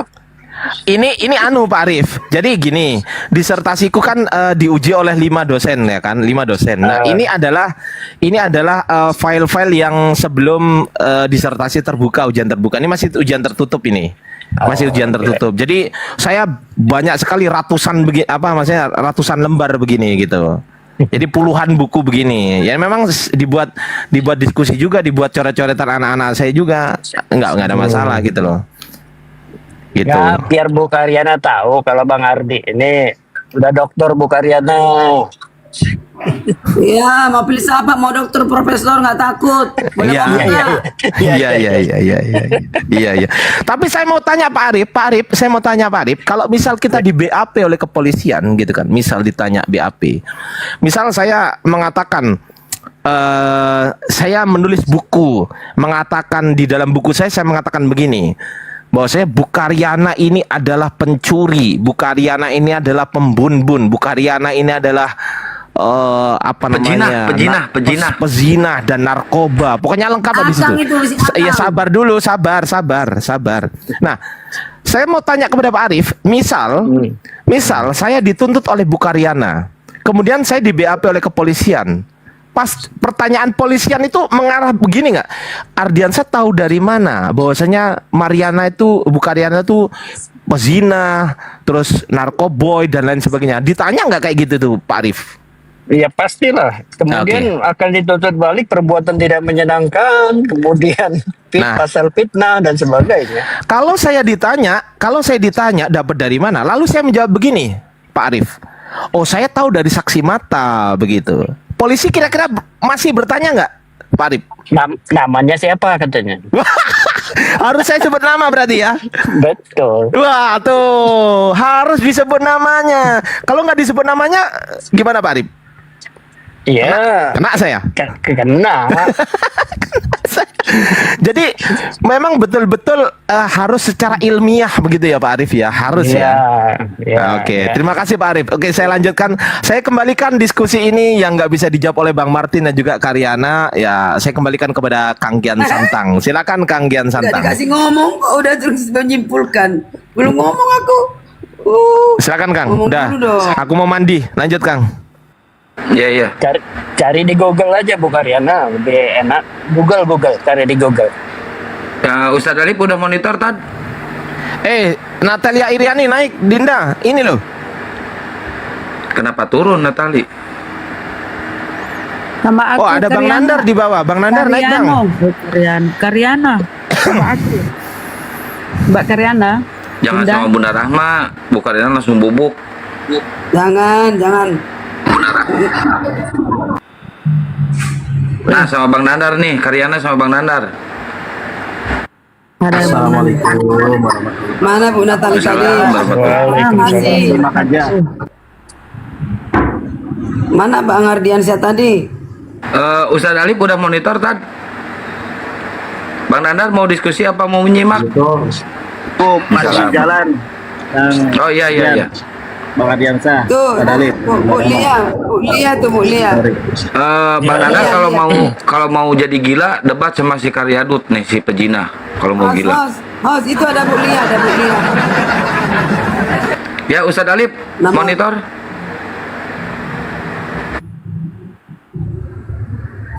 Ya, aku kembali monitor. Ya, silakan. Ini IRD sudah ya. Mau tema apa? Ini ada Natali nih. Assalamualaikum Kang Yonat. Assalamualaikum, nggak apa-apa Pak. Lanjut dulu Ustaz, soalnya nih sinyalku dari tadi juga nyebelin, barusan ku restart pasti instabil aja dulu. Lanjut dulu aja Ustaz. Nggak apa-apa, yang penting jangan orangnya yang nyebelin. Iya, lanjut. Kenapa nggak mau sama aku, Karyana? Kenapa nggak mau sama aku? Padahal aku paling lembut ya. Ya, ibu bilang sempak, aku nggak tega. Udah lanjut diskusi. Udah. Karyadut. Nangis. Udah lanjut diskusi. Lagi live di YouTube soalnya ini. Udah bisa aku itu tadi bantah perkataan Ardiansyah. Bisa ngoceh sampai Yesus turun kedua kali nggak apa-apa, ngoceh aja kau terus. Ya elah, dari tadi gua di mute, diturunkan, dinaikkan, diturunkan. Ya udah cepetan. Jadi gini Bang Ardiansyah, sedikit aja ya. Bang Ardiansyah. Kenapa Bang Ardiansyah ini kamu riset? Bukan sama Bang Ardiansyah, sama Ustadz Alif. Ardiansyah lagi mandi. Iya, aku konfirmasi sama beliau, aku bantah perkataannya tadi. Tidaklah bisa mengkaitkan hal ilmiah dengan ketuhanan. Lalu semua seperti pengadilan dikonfirmasi, seakan-akan kita buat sidang kembali, sementara itu sejarah. Sejarah itu ada kaitannya dengan keimanan, tidak ada kaitannya dengan ilmiah. Begitu saudara. Jadi kalau kita kait-kaitkan ilmiah, nah kalau kita punya riset nih, harus terkonfirmasi, harus jelas siapa, teori dari mana, dari sini. Digas saja itu ilmiah. Ini hal ketuhanan nggak ada, nggak bisa, nggak nyambung. Dia dibungkam, makanya biar dia bunyi dulu mau. Di zaman jadi nggak Jadi gini ya, buat Bu Karyana sebagai seorang Kristen udah nggak perlu lagi ilmiah ya. Yang penting pokoknya harus imani. Makanya udah nggak berlaku kan sekarang ke Kristen. Bukan. Ya. Lah kayak mana? Kan Anda Ya, kan kalian tadi, selalu- nggak harus ilmiah katanya. Ilmiah tetap, itu kan ilmu kemanusiaan. Ya kan? udah kalau ilmiah Beda tetap dengan berarti yang vertikal. tadi lanjut. Ya, kita ini sekarang ilmiah, bahas ilmiah atau bahas vertikal yang ke Tuhan. Begitu menurut saya. Kalau kita secara iman, ya bahas ke vertikal, hal Tuhan, bagaimana yang kita tuju, apa yang kita maksud tujuan ini, tujuan dari Rumi ini apa? Itu dulu. Apa visi kalian? Apa misi kalian? Motifnya apa? Motifnya membelokkan sejarah, motifnya mengatakan Yesus tidak mati, tapi kalian juga membantah pernyataan kalian sendiri. Itu yang saya maksud. Udah masuk aja, mau ke tema apa yang dibahas, silakan Bu. Karena tidak ilmiah tapi harus ilmiah, itu saya juga agak pusing untuk mencernanya. Ya sekarang mau bahas apa aja Bu? Ya kalau nggak bisa membedakan itu Pak Alif, belajar aja dulu lagi. Ya gimana caranya membahas Alkitab tidak harus ilmiah tapi harus ilmiah, itu gimana? Saya sulit mencerna ini. Makanya bahas aja, sekarang mau bahas apa? Ya, mengkonfirmasi pada saat si Lukas berkhotbah harus dikonfirmasi ada di situ, ada Markus nggak, ada yang 11. Ya nggak selalu kita konfirmasi bagaimana itu sudah berlalu. Kan gitu. Iya, berarti sudah terbukti kan Bagaimana secara membuktikan itu? ilmiah. Bagaimana membuktikan itu? Secara ilmiah tidak ilmiah kan sudah selesai, tadi udah dibahas. Tidak Oke, tervalidasi udah terbantahkan gitu loh. ya Udah. yang dibilang. Ya udah sama- sekarang udah mau bahas apa yang bisa untuk diskusi bagi ibu sebagai seorang Kristen. Biar Riset bisa diskusi, kan Ardiansa kita itu- mau diskusi. Gatot, gagal total. Risetnya gagal total. Nggak ada Tadi konfirmasi dendam- sejarah. Dari tadi dendam banget tuh sama Bang Ardi, udah diem juga Bang Ardi, tema udah selesai lagi Enggak, pas sama Ustadz ketawa Ali. melulu Bunda. Ketawanya dimasalahin. Ini sama Ustadz Ya Ali. 700. Emang Ustadz Ali, ketawanya ini- nyebelin sih, ketawanya nyebelin. Bikin Iya, bikin kan tadi dia udah bilang, tidak bisa ilmiah kitabnya, tidak bisa dibahas secara ilmiah. Itu udah bilang ya, udah kelar. Bunda, dengar nggak? Ini 790 orang mengetahui bahwa Ardiansa benar. Kamu harus bantah itu benar apa enggak? memang gimana sih? bener, ngapain harus Benar, aku benar, bantah? Emang Bang Ardi bener kok. Kok nyuruh kita yang bantah? Ngapain aku Justru Bu bantah? Karina yang harus buktikan. Aku disuruh. By the way, ini Natali katanya Kristen, gimana sih? Bukan Mbak Dewi by the way. Ih dasar si pejina, bener-bener ngomong aja nggak beres lu. Ih, Mbak Dewi itu Cok. Kristen dulu, sekarang Islam. Dasar Oh, udah kalian. berjilbab. Iya, saya Bukan berjilbab. Natali yang itu. Bukan Oh, Natali ada dua yang cerdas, satu yang bodoh ya? Iya, ini yang cerdas, yang bodoh itu kan yang Yang bodoh ini. 10. Yang bodoh. Iya dulu saya bodoh. 1 Korintus 4:10 ini kan saya bodoh karena nyerang Kristus ini ya, itu udah, dulu. udah mampet otaknya nyerang-nyerang. Iya. Kok diskusi lah Nyerangnya sama personal. ustadku itu. Diskusi, buktikan kebenaran Aku pikir Bibelmu, tadi di ajaran sini Kristen. Diskusi. ada dua Kristen, ternyata cuma aku sama Martin. Ada Ya itu dua berarti. Kupikir ih bener-bener longor. Enggak, ada dua cewek, Kirain Bos. ada dua, ternyata cuman ada Ada dua aku cewek. sama Martin. Ya dua Ada bener. tadi Natali nanti sama Karyana, gue nggak mau, jangan mabuk Natali, karena aku pikir dia Kristen, mau diadu domba sama si Kakang, gitu. Rupanya aku salah arti, kirain Natali. Iya, Emang dari diskusi tadi sama kamu salah terus Bu Karyana. Udah Bun, diskusi sama Bunda, Ustadz Ali sana. Bunda. Diskusi lah, Udah, diskusi turun aja lah, turun sama lah. Ustadz Ali. Begitu. Ustadz Ali Turun tuh lah tadi. lemah lembut. Ayo, mulai. Ustadz Ali utangnya sama aku empat utangnya, nggak Wih, jawab. 4 lagu utangnya. Menghibur Jangan, diri lagi dia. Aku punya. Dibayar, bayar utangmu Pak Alif. Ya gimana cara bayarnya? Ya gini, oke, kira ini apa tujuan iblis menyesatkan dan menyalibkan Yesus? Itu aja dulu. Itu buat judulnya. Menyesatkan manusia. Apa tujuan iblis menyesatkan manusia? Apa tujuan iblis Ya. menyalibkan Yesus? Biar Itu. ada temennya nanti di neraka. Itu mantap. Oke. Aku jangan mute dulu, jangan buka dulu. Ya. biar ada temannya di neraka. Nah, sekarang tujuan dia menyalibkan Yesus apa? Mau menyesatkan manusia. Nggak tujuan itu. Apa tujuan iblis, motif utama dia menyalibkan Yesus? Biar Kristen Tidak punya suka Tuhan. dengan kebenaran. Kayak mana sih? Makanya Iblis itu kan tidak utangmu suka dengan nggak kebenaran. lunas, Arif. Loh, ya Nggak itu tadi. lunas utangmu. Iblis itu hidup bukan pada kebenaran. Ia itu adalah bapak dari segala dusta. Makanya kebenaran yang dibawa oleh Yesus pasti akan dibantah oleh iblis. Semua para nabi musuhnya itu iblis. Iblis itu mau menyesatkan, nabi mau menyelamatkan. Nah, sekarang Yesus itu mau menyelamatkan manusia, iblis tidak suka. Makanya dia melakukan berbagai macam cara agar Yesus dibun-bun. Kan gitu. Tujuannya apa? Agar Oke. manusia tersesat. Apakah iblis ini dulu pertanyaan di awal. Apakah iblis ini diciptakan untuk menyesatkan, ditakdirkan, atau pilihan iblis sendiri untuk menyesatkan? Loh.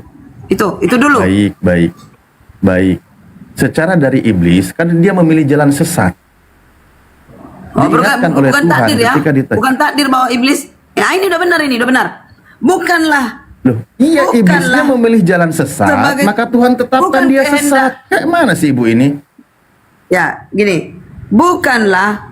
Dan tadi kalian bilang iblis ditakdirkan untuk menyesatkan. Bukan ditakdirkan. Karena Allah tidak suka iblis membantah, memberontak padanya. Tapi itulah free will-nya iblis, benar? Free will-nya. Iya, Nah, iblisnya tujuan utama memilih jalan iblis- sesat. Oke, benar. Itu udah benar. Iblisnya memilih jalan Kunci. sesat, kan udah aku bilang Kunci. tadi. Kunci itu, iblis memilih, punya free will untuk sesat. Dia membangkang dan ingin Iya. menyamai Bapa. Sekarang tujuan utama dia apa? Menyesatkan manusia, udah dibilang dari tadi juga. Bukan itu yang utama. Makanya biar tahu nanti apa tujuan Yesus disalibkan. Ya udah, kalau Anda Yang mau utama. lebih iblis dari iblis, silakan. Apa? Nggak Lebih iblisnya itu apa? nggak Coba? dapatmu apa yang utama. Ingin memiliki bumi ini dengan kesesatan, dengan kekacauan, dengan semua berdosa, boleh membunuh, berzina, semua boleh, bebas. Berarti Dan manusia dia tidak tersesat. ingin menguasai bumi. Berarti manusianya tidak tersesat. Menyesatkan bumi ini artinya manusianya. Aduh, secara keseluruhan. Sekarang kan gini, Astagfirullahaladzim. Ardian saja Ya tuh. Allah. Sekarang gini Bang Alip, Pak Ustadz, Pak Iya, Haji, nih ya. Sekarang gini, iblis, ya kan, Siap, bukan Bu ingin Haji, gimana? menguasai bumi ini dan memiliki sepenuhnya. Masalahnya ada hukum Taurat yang berlawanan dengan dia, tidak menuruti dia, tidak menuruti Nah, itu iblis. dari tadi yang aku bahas. Diutuslah oleh Bapak anaknya, harusnya bumi ini sudah dikuasai, ya kan? Sudah harusnya dilenyapkan, tapi dibiarkan Tuhan, diberi kesempatan kepada manusia bertobat. Lalu diutus Bapaklah anaknya menjelma menjadi manusia, firman yang menjadi manusia. Oke. Tujuan Bapak apa? Tujuan iblis apa? Itu yang berseberangan. Itu nggak kalian ngerti. Ya, oke, baik. Di sini kita sudah mulai berkembang pembahasannya. Nah itu. Jadi Sang Elohim, Sang Bapa mengutus Yesus ke bumi untuk menyelamatkan manusia dari penyesatan si iblis, betul? Ya, kemauan Bapa, Nah. kehendak Bapa, dan Yesus mengiyakan, merelakan. Menyelamatkan manusia di Nah. bumi. Oke, Ya, nah sekarang Bu diturunkanlah Karina. hukum Taurat. Hukum Pertama, Taurat. Berarti belum ya Yesus kan? ya, belum ada Yesus ya. Sebelum Yesus diturunkan hukum Taurat, lalu dia Oke, datang ya. sebagai Terus. manusia, memberi contoh kepada manusia. Bentar pemuritan. izin teman-teman moderator, izin Ustadz Alif, teman-teman moderator, kalau ada yang typing menyerang-nyerang teman muslim kita, mau dia Islam atau mau dia Kristen, bisukan aja atau blokir ya. Kalau nggak dibisukan blokir. Blokir. Nggak boleh kita nyerang-nyerang sesama teman muslim kita. Mau itu Islam, mau itu Kristen, blokir aja. Ya lanjut. Ya makanya kita manusia merdeka. Iya, sekarang ke Yesus. Sekarang ke Yesus. Yesus itu kan datang untuk menyelamatkan manusia, betul, dari penyesatan si iblis. Betul. Nah, iblis kan punya siasat. Ini orang, saya mau menyesatkan manusia, malah datang lagi Yesus. Dibunuh aja sekalian Yesusnya. Oke. Nah, sekarang Oke, aku jawab, Bang Alif. Dibunuh Yesusnya. Apa? Nah, Dengar. yang Bapak, percaya Yesus mati di bun-bun itu, ya kan, dibunuh itu mengikuti penyesatan si iblis. Gini, sebentar. Udah Bang kelar Alif, dari jangan tadi. silap. Jangan Dibahas. silap. Kita tadi udah sepakat Elohim mengutus anaknya. Apakah Elohim mengutus anaknya sang sumber yang kita akui sebagai yang maha kuasa? Apakah dia salah mengutus? Apakah dia Tidak akan gagal salah. menurutmu? Apakah Justru tidak Bapak akan Elohim itu gagal. gagal? Tidak gagal. Oke. Nih, ini Mantap. kita ambil perspektif Oke. ya. Di sini saya Muslim masuk ajaran Islamnya. Oke. Tuhan mengutus Yesus ke bumi untuk menyelamatkan manusia dari penyesatan iblis. Ketika iblis berusaha menyesatkan manusia, ketika iblis berusaha membungkam Yesus yang menyelamatkan manusia, Tuhan menyelamatkan Yesus. Versi Islam nih. Nah, sekarang versi Kristen. Ketika Tuhan mengutus Yesus untuk menyelamatkan manusia, maka iblis tidak suka terhadap Yesus, dibasmilah Yesusnya. Menurut Kristen, sukses iblis membasmi Yesus. Oke, sekarang yang gagal siapa di sini konsepnya? Islam atau Kristen? Iblis. Ya, yang jelas Elohim penguasa tidak pernah gagal. Ya. Nah, ingat iya itu. kalau tidak Ingat gagal, kalau tidak gagal berarti Yesusnya tidak dibasmi oleh iblis. Gini aja biar ngerti, Bang Alif, gini aja. Loh, iya Gini kan? aja, Loh, gini aja. kayak mana kok jadi gini aja? Gini. Bang Alif, gini. Kira-kira Lucifer dan sepertiga malaikat yang diusir dari surga, apakah tim penyesat ini boleh masih ada kesempatan nggak bertobat? Itu dulu. Kapan mereka itu sudah resmi tidak ada lagi kesempatan bertobat? Kapan? Itu kalau kamu mengerti itu, udah mengerti semuanya tentang keimanan ini. Saya Tidak, itu dulu. mengerti kalau di Islam iblis itu memang dia menyesatkan manusia sampai hari kiamat. Makanya dia usianya ditangguhkan ila yaubil waqtil maklum. Dia itu ditangguhkan sampai waktu yang ditentukan. Bukan Dia itu, tidak bukan akan itu, Bang bertobat Alif. iblis itu. Iblis itu tidak Bukan itu, Bang bertobat. Alif. Kalau di Kristen, kalau Anda kan ada kesempatan. Bahkan nanti juga akan ada malaikat pembangkang di surga, perang lagi. Iblis itu kan malaikat pembangkang katanya. Sejak Nggak kapan kelar kalau di Kristen itu penyaliban Yesus itu menyelamatkan manusia di bumi belum kelar. Di surga juga masih ada peperangan naga itu siapa itu? Nggak ada Si peperangan di iblis, surga, mana malaikat. ada. Itu mulia, suci di surga suci, nggak ada. Lah peperangan naga itu Nggak ada di peperangan mana? di situ, nggak ada. Di gurun pasir ada peperangan. Nih ya. Loh di Wahyu itu di perang bumi. naga loh Bu Karina. Tidak ada di bumi. Tidak ada. Di surga. Itu kesucian. Nggak ada perang. Kamu salah arti. Lah yang Ini perang naga itu di mana itu? Siapa itu? di padang gurun. Di padang gurun. Iblis nggak pernah berperang. Iblis sudah diusir. Tidak pernah lagi Maka bisa ke surga. timbullah- Kapan iblis Oke, tidak pernah bisa ke surga? Baik, Itu saya kamu baca nggak dulu ya. tahu. Saya baca dulu dalilnya ya. Makanya Saya baca nggak dulu ilmiah, dalilnya. bos. Ya ini nggak ilmiah. Dengerin, saya baca dulu dalilnya. Maka timbullah peperangan di surga. Timbullah peperangan di surga. Ini kayaknya nanti biar damai di surga, Yesus harus disalib lagi di surga ini.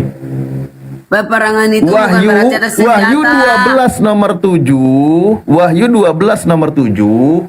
Maka timbullah peperangan di surga. Mikael dan malaikat-malaikatnya berperang melawan naga itu. Dan naga itu dibantu oleh malaikat-malaikatnya. Tetapi mereka tidak dapat bertahan. Mereka tidak dapat tempat lagi di surga. Tuh, dibasmi oleh malaikat, terusir dia. Bang Alip, percaya nggak ada perang nuklir, ada perang bambu, ada perang mulut, ada perang macam-macam perang. Percaya nggak ada macam-macam perang? Ada, percaya contohnya perang naga di surga, Perang kitab di rumah Anda. tangga Anda ada, percaya perang- nggak? Kami di rumah tangga. Iya, tadi Lagi saya perang udah kami di percaya. rumah tangga. Sekarang Anda percaya nggak ada perang naga di surga? Perang apa? Itu dulu perang apa? Lah itu, itulah peperangan di surga. Maksudnya perang di surga malaikat ini Pembangkangan. tukeran bunga gitu. perkara pembangkangan. Malaikat dengan iblis ini di surga tukeran bunga perangnya. Salah kamu. Ya udah Jadi peperangan kan. banyak kali kalian tidak mengerti Loh, sehingga coba Anda yang baca deh. Anda yang baca Wahyu 12 nomor 7. nggak akan Itu ngerti perang kamu atau Wahyu lagi kalau- acara CLBK itu?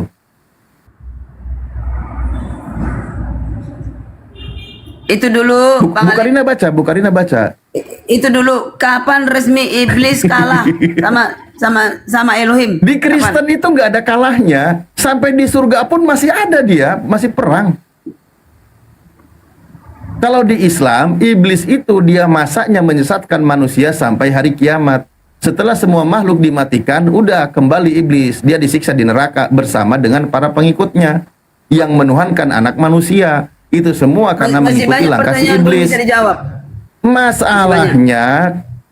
Masalahnya Bu Karina, ternyata tugas Yesus belum kelar. Di surga pun masih ada peperangan. Artinya di surganya Bu Karina terjadi kekacauan. Baca coba itu, Wahyu 12 nomor 7. Kalau nggak percaya. Kalau Anda menolak, berarti Anda menolak kitab Anda. Kalau ini salah, berarti kitab Anda yang salah. Itu waktunya kapan? Waktunya itu kapan? Di mana? Bagaimana? Nah, Apa kitab artinya? Wahyu ini Itu kapan? selalu- Kitab Wahyu ini kapan? Perang Selalu naga itu kalian- kapan sekarang? Sekarang Kalian saya tanya, selalu kacau perang balau naga di itu situ. kapan? Perang naga di surga itu kapan? Ya ampun. Itu dahulu sewaktu iblis ya membangkang kepada Bapa. Lah ini peperangan naga itu kapan terjadinya, Bu Karina? Di surga itu. Kan di surga, Bu Karina kan Kristen itu belum ada yang di surga. Kalau kisah Adam aja dibilang diciptakan di bumi, di surga itu belum ada. Nah ini kitab Wahyu, eskatologi, peristiwa yang akan datang. Jadi Bu Karina nanti, kan biasanya Bu Karina yang Kristen itu kan kalau mati itu kan pakai gaun, ya kan? Pakai gaun kayak pengantin, kan gitu. Udah cantik, pakai make up, pakai gaun. Terjadi perang naga. Ingat nggak dulu iklan motor Jupiter? Siapa dia di Petet almarhum itu? Di acara pernikahan, tiba-tiba ada motornya lewat, bus, berantakan tuh yang udah make upan. Jadi nanti Bu Karina udah make upan pakai gaun, ada perang naga, kena imbasnya dari napas naga. Wus. Nah, berantakan tuh make up. Karina hangus dong. Wih, hangus kena semburan api naga. Wih, Hangus. bayang ya hangus. Aduh, ampun. Capek-capek make upan, udah di sana berantakan make upnya. Itulah kalian salah. Nggak pernah kami apin di make-upin. Gitu orang. Kenapa jadi bilang kita yang Ada. salah? Kita Bu berarti yang salah. Mati aja. Mati aja. Nggak ada gitu-gitu. Bukan kita putus asa guys. Putus asa dia. Selalu.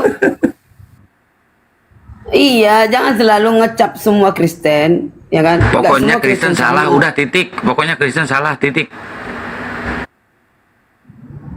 Iya udah make Kristen, upan, udah ada pakai Kristen gaun, KTP. udah bawa bunga, udah cakep, masuk podium, mau pernikahan tiba-tiba nonton perang naga, berantakan tuh panggungnya tuh. Ada Kristen KTP katanya. Ada Kristen KTP. Ada dong. Jadi inget kan iklan motor Yamaha Jupiter Anak Kristen itu si udah semua Komeng itu, selamat. si Komeng. Saudara-saudara tiba-tiba motor lewat, berantakan tuh acara. Bayang mukanya Karina hangus kena ini semburan api naga. Jangan tendensius ke seseorang, nggak boleh. Cari kebenaranmu. Terus kenapa Bu masih Karina keliru, menolak nggak bisa kitabnya? jawab. Kenapa? Bu Karina, Masih keliru, Bu nggak Karina, bisa jawab. yang nolak isi Bible itu bukan Kristen. Kristen kan harus menerima kitabnya. Contoh, kalau buat kami di surga itu nggak ada peperangan naga. Surga itu tempat kedamaian. Makanya Al-Quran menyebutkan surah Yunus ayat 24. Bismillahirrahmanirrahim. Wallahu yad'u ila daris salam. Allah itu mengajak manusia ke kampung yang penuh dengan kedamaian. Ya gimana mau damai? Kasihan yang Kristen. Di bumi ada peperangan. Jadi ini Di surga aku terjadi jelaskan aja ya. peperangan. Ini nggak main-main loh yang perangnya naga, guys. Jadi kelompok Oke, siapa tuh? oke. Alif, kita baca ya. Kita baca aja Wahyu 12 ayat 7 ya. Ya. Jadi ini gini, Alif. Kamu harus tahu kapan ini terjadi, di mana, apa artinya. Yang tiga itu harus tahu dulu ya. Oke, harus clear dulu ya. Kita baca dalil ini. Kapan, di mana, kapan kejadiannya, di mana tempatnya, apa artinya. Yang tiga ini harus tahu sinkron. Nih, aku baca ya. Wahyu 12 ayat 7. Maka timbullah peperangan di sorga. Kapan? Di sorga tempatnya, betul. Mikael dan malaikat. Jangan dulu ketawa. Oh Kamu iya, harus jangan baca ketawa. dulu. Betul. Baca 789 baru mengerti. 789. Ini clear ya. Kalau nggak ngerti kamu ini. Iya, jangan kamu bilang ketawa. aku si Iya. Karyana. Kalau kamu diam, aku artikan, jangan bilang aku si Karyana, pecat aku selamanya dari room ini. Oke? Kapan, di mana, apa artinya? Yang tiga itu harus kamu pegang. Nih, naga dikalahkan, artinya iblis dikalahkan. 7. Maka timbullah peperangan di sorga. Kapan? Ini pertanyaan. Udah dibilang tempatnya. Mikael dan malaikat-malaikatnya berperang melawan naga. Mikael artinya, ya, Mikael itu sebenarnya anak Allah, yaitu anak yang tunggal. Kuartikannya apa artinya? Dan malaikat-malaikatnya berperang melawan naga itu. Naga itu karena malaikat-malaikat menyembah Mikael. Naga itu adalah iblis. Dan naga itu dibantu oleh malaikat-malaikat. Sepertiga malaikat berpro kepada iblis. Berarti 2/3-nya berpro kepada Mikael. Ini peperangan di sorga. Bukan perang nuklir. Bukan perang bambu. Bukan perang apa. Tapi perang. Ya, peperangan apa? Peperangan dalam hal siapa Tuhan yang sebenarnya. Pembangkangan. Ini 8. Tetapi mereka tidak dapat bertahan. Siapa yang tidak dapat bertahan? Iblis, yaitu naga yang dibantu oleh malaikat-malaikat, yaitu sepertiga malaikat. Ada nanti tertulis sepertiga malaikat. 8 ini, mereka tidak dapat bertahan. Di mana? Di sorga. Mereka tidak mendapat tempat lagi di sorga, betul? Tidak mendapat tempat lagi. Sepertiga malaikat tidak mendapat tempat di sorga. 9. Dan naga besar itu, yaitu Lucifer dan sepertiga malaikat itu, si ular tua, itu juga si ular tua juga namanya, yang disebut iblis atau setan yang menyesatkan seluruh dunia. Dialah yang diusir dari sorga, dilemparkan ke bawah, dilemparkan ke bumi. Iya. Bersama-sama dengan malaikat-malaikatnya. Sepertiga malaikat dilempar ke bumi. Saudaraku, sudah mengerti belum? Itulah peperangan. Iya, makanya episode baru itu nanti ada Yesus lagi, nanti disalib lagi kan? Paham. Itu paham. namanya Mikael. Mikael Yesus. Setelah lahir dia dibilang Yesus. Ini sekarang ini yang berperang nggak ada. Malaikat sini. Mikael, Nggak ada sini. Mikael Yesus gimana, oi? Gabriel, Mikael, itu ada, itu malaikat-malaikat. Kok Mikael Yesus? Ini dari mana lagi nih? Ini kan kitab Mikael dan malaikat-malaikatnya berperang melawan naga. Nah, iya, tadi malaikat udah di situ. Artinya apa? Iya. Kar, coba not suaranya pindahin ke bass. Jangan di alto. Kalau di alto sakit telinga. Pindahin ke bass not suaranya. Ya udah, tenggorokanku udah habis, Bos. Tenggorokanku gitu. sejak ini ngelawan aku lejat ini. Tenggorokannya habis. Naik. Udah rusak apa gua? Iya, Kita Bu suaraku. Karina. Bu Karina, udah jelas ya itu di surga peristiwanya ya. Udah jelas ya, udah ngerti ya? Udah ngerti, Saudara? Udah? Iya, Udah, ngerti. Itu kapan Di kejadiannya? surga. Kapan? Kapan kejadiannya? Loh. Kapan? Berarti Belum sebelum terjadi dong. iblis jatuh ke bumi. Belum terjadi. Ini kejadiannya di sorga sebelum iblis. Kan kau bilang, ada peperangan di sorga. Peperangan apa? Ada masalah. Yaitu masalah karena malaikat-malaikat menyembah Mikael. Masalah di surga. Malaikat. Loh, Ini kitab Wahyu itu kabar masa lalu atau masa yang akan datang, Bu? Yang akan datang ini Karyana, penglihatan Yohanes. Masa lalu, masa sekarang, masih akan datang ada di Wahyu. Nah, Loh, tuh. ini masa kapan? Allah dia. Kan tadi aku bilang, coba artikan kapan, di mana, harus tahu apa artinya. Kapan, di mana? Nah, bisa di sorga, di bumi. Nah, ini kan menceritakan di sorga dan di bumi. Dilemparkan ke bumi. Setan menyesatkan seluruh dunia, dilemparkan ke bawah. Peperangannya di dilemparkan ke bumi. surga. Peperangannya Berarti, di surga. dengar. Nanti yang kalah Sewaktu dilemparkan Adam ke dan Hawa. bumi. Waktu Hawa digoda. Enggak, Adam sama dan iblis, Hawa itu Kristen itu mereka enggak di sudah surga bumi. loh. Ini kenapa jadi berubah? Apanya yang berubah? Katanya di Kristen Adam dan Hawa itu enggak di surga. Iya, jelaslah benar di bumi. Iya, ngapain bawa-bawa Adam dan Hawa? Enggak ada kaitannya. Aduh, inilah yang nggak nyambung ini. Nggak ada Inilah kaitannya, nggak nyambung. Bu. Dengarkan aku. Iya, nggak nyambung. Dia dilemparkan ke bumi karena dia membangkang di sorga. Oke? Adalah free will malaikat iya. dan iblis. Oke. Bumi ini sudah ada Adam dan Hawa. Dia menggoda. Masuk ke dalam ular. Kan ceritanya. pengusiran pertama kan sudah terjadi di kitab Kejadian. Udah dikutuk si iblis itu jadi ular. Jadi gini bos, Alkitab Itu ini luar peristiwanya biasa udah. tahu. Di ujung bisa di awal bisa di ujung. Loh, itu bisa konfirmasi loh, semua. katanya Di Wahyu itu runut. ya, di Wahyu dirunutkan masa yang awal, masa yang akan di Daniel, masa yang akan datang semua itu. Daniel. Ini piye toh? Daniel kalian nggak akan ngerti, tidak akan ngerti siapa itu. Nggak, jadi menurut Anda ini peristiwanya sudah terjadi, perang naga ini. Dalam Wahyu 12 ayat 789 sudah terjadi. Nah, Sudah yang tidak terjadi terjadi berarti ya, yang belum peperangan terjadi naga itu. yaitu Daniel dan ini Wahyu 14 yaitu 144. Kalau ini sudah terjadi Bu Karina, kalau ini peristiwanya sudah terjadi, mestinya sudah dibahas di dalam kitab Kejadian. Nah, karena kitab Kejadian sudah membahas tentang peristiwa masa mula-mula itu, manusia pertama, pembangkangan iblis jadi kutuk jadi ular, itu udah dibahas. Tidak ada peristiwa itu. Ini punya Kristen eskatologi, ku bilang tadi, peristiwa yang akan datang di mana di dalam surganya orang Kristen terjadi peperangan. Dengar, kepada Musa di awal kepada Musa menceritakan kejadian pada mulanya Allah mencipta. Itu sejarah penciptaan Musa yang diberi pengertian. Nah, kepada Musa tidak ditunjukkan bagaimana perkara di surga. Yang ditunjukkan adalah kepada Yohanes. Padahal itu berapa kemudian dari berapa ratus tahun dari Musa ke apa? Ke si Yohanes. Kan udah jauh berbeda itu. Tapi Yohanes tahu sebelum Musa. Apa itu? Yaitu pada mulanya adalah firman. Pada Yohanes ditunjukkan. Yohanes kekasih ditunjukkan perkara di sorga. Dia kepada Musa tidak ditunjukkan itu. Padahal Musa duluan. Dia mengungkap, si Musa yang mengungkapkan, diberi Tuhan pengertian tentang penciptaan manusia. Itu. Jadi berbeda saudaraku, makanya Alkitab ini luar biasa. Iya, biasa Ya kan? di luar ada Bisa ini. orang yang lahir belakangan.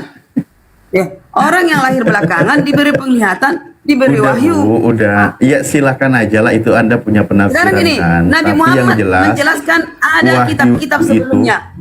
Nabi Muhammad menjelaskan Ya, itu ada jelas. kitab-kitab sebelumnya. Kalian harus tahu kita itu. pahami dulu dong. Pahami dulu dong. Kenapa Pahami Nabi dulu Muhammad kitab lebih tahu? Wahyu itu peristiwanya yang akan terjadi, Bu Karina, bukan peristiwa yang lampau. Jangan ngarang lah Bu Karina. Udah, tapi kalau Anda paksakan itu peristiwanya sudah terjadi, ya sudah. Yang penting kami nggak mau melintir gitu loh. Memang begitu faktanya. Kan Anda berusaha untuk tidak terima, ya silahkan. Malah jadi dikatakan Mikael itu adalah Yesus. Mikael itu malaikat. Tunjukkan mana Alkitab, mana tulisan-tulisan saya bisa artikan. Karena saya sudah duluan mendengar Bapakku pendeta, sudah duluan mendengar, dan saya klarifikasi ke Alkitab, sehingga saya jadi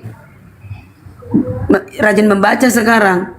Karena selama ini kita mendengar 70%, membaca hanya 30%. Nah, sekarang bagaimana supaya 100%? Kan itu. Tunggu saatnya. Ini semua berproses.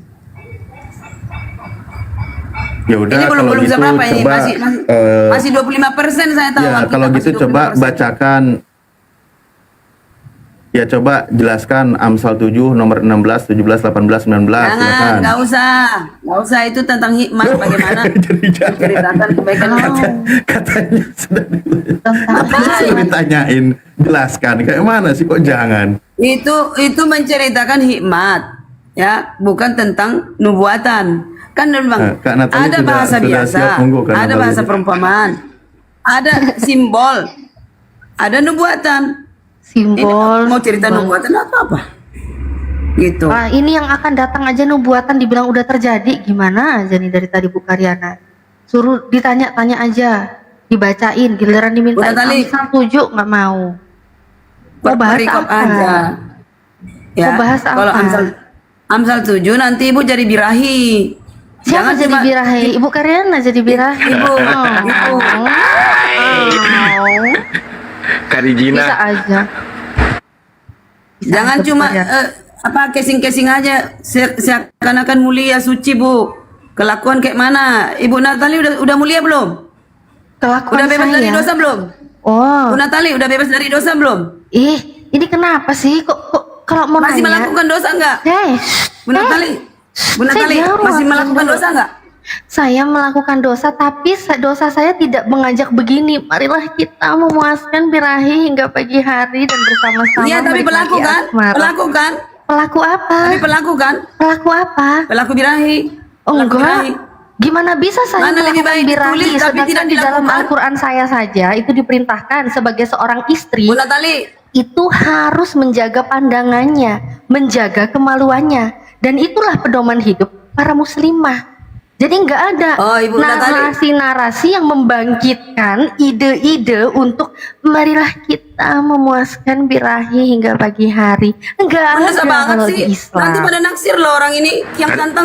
Karijina Nggak lu ada. open camp, Karijina open camp.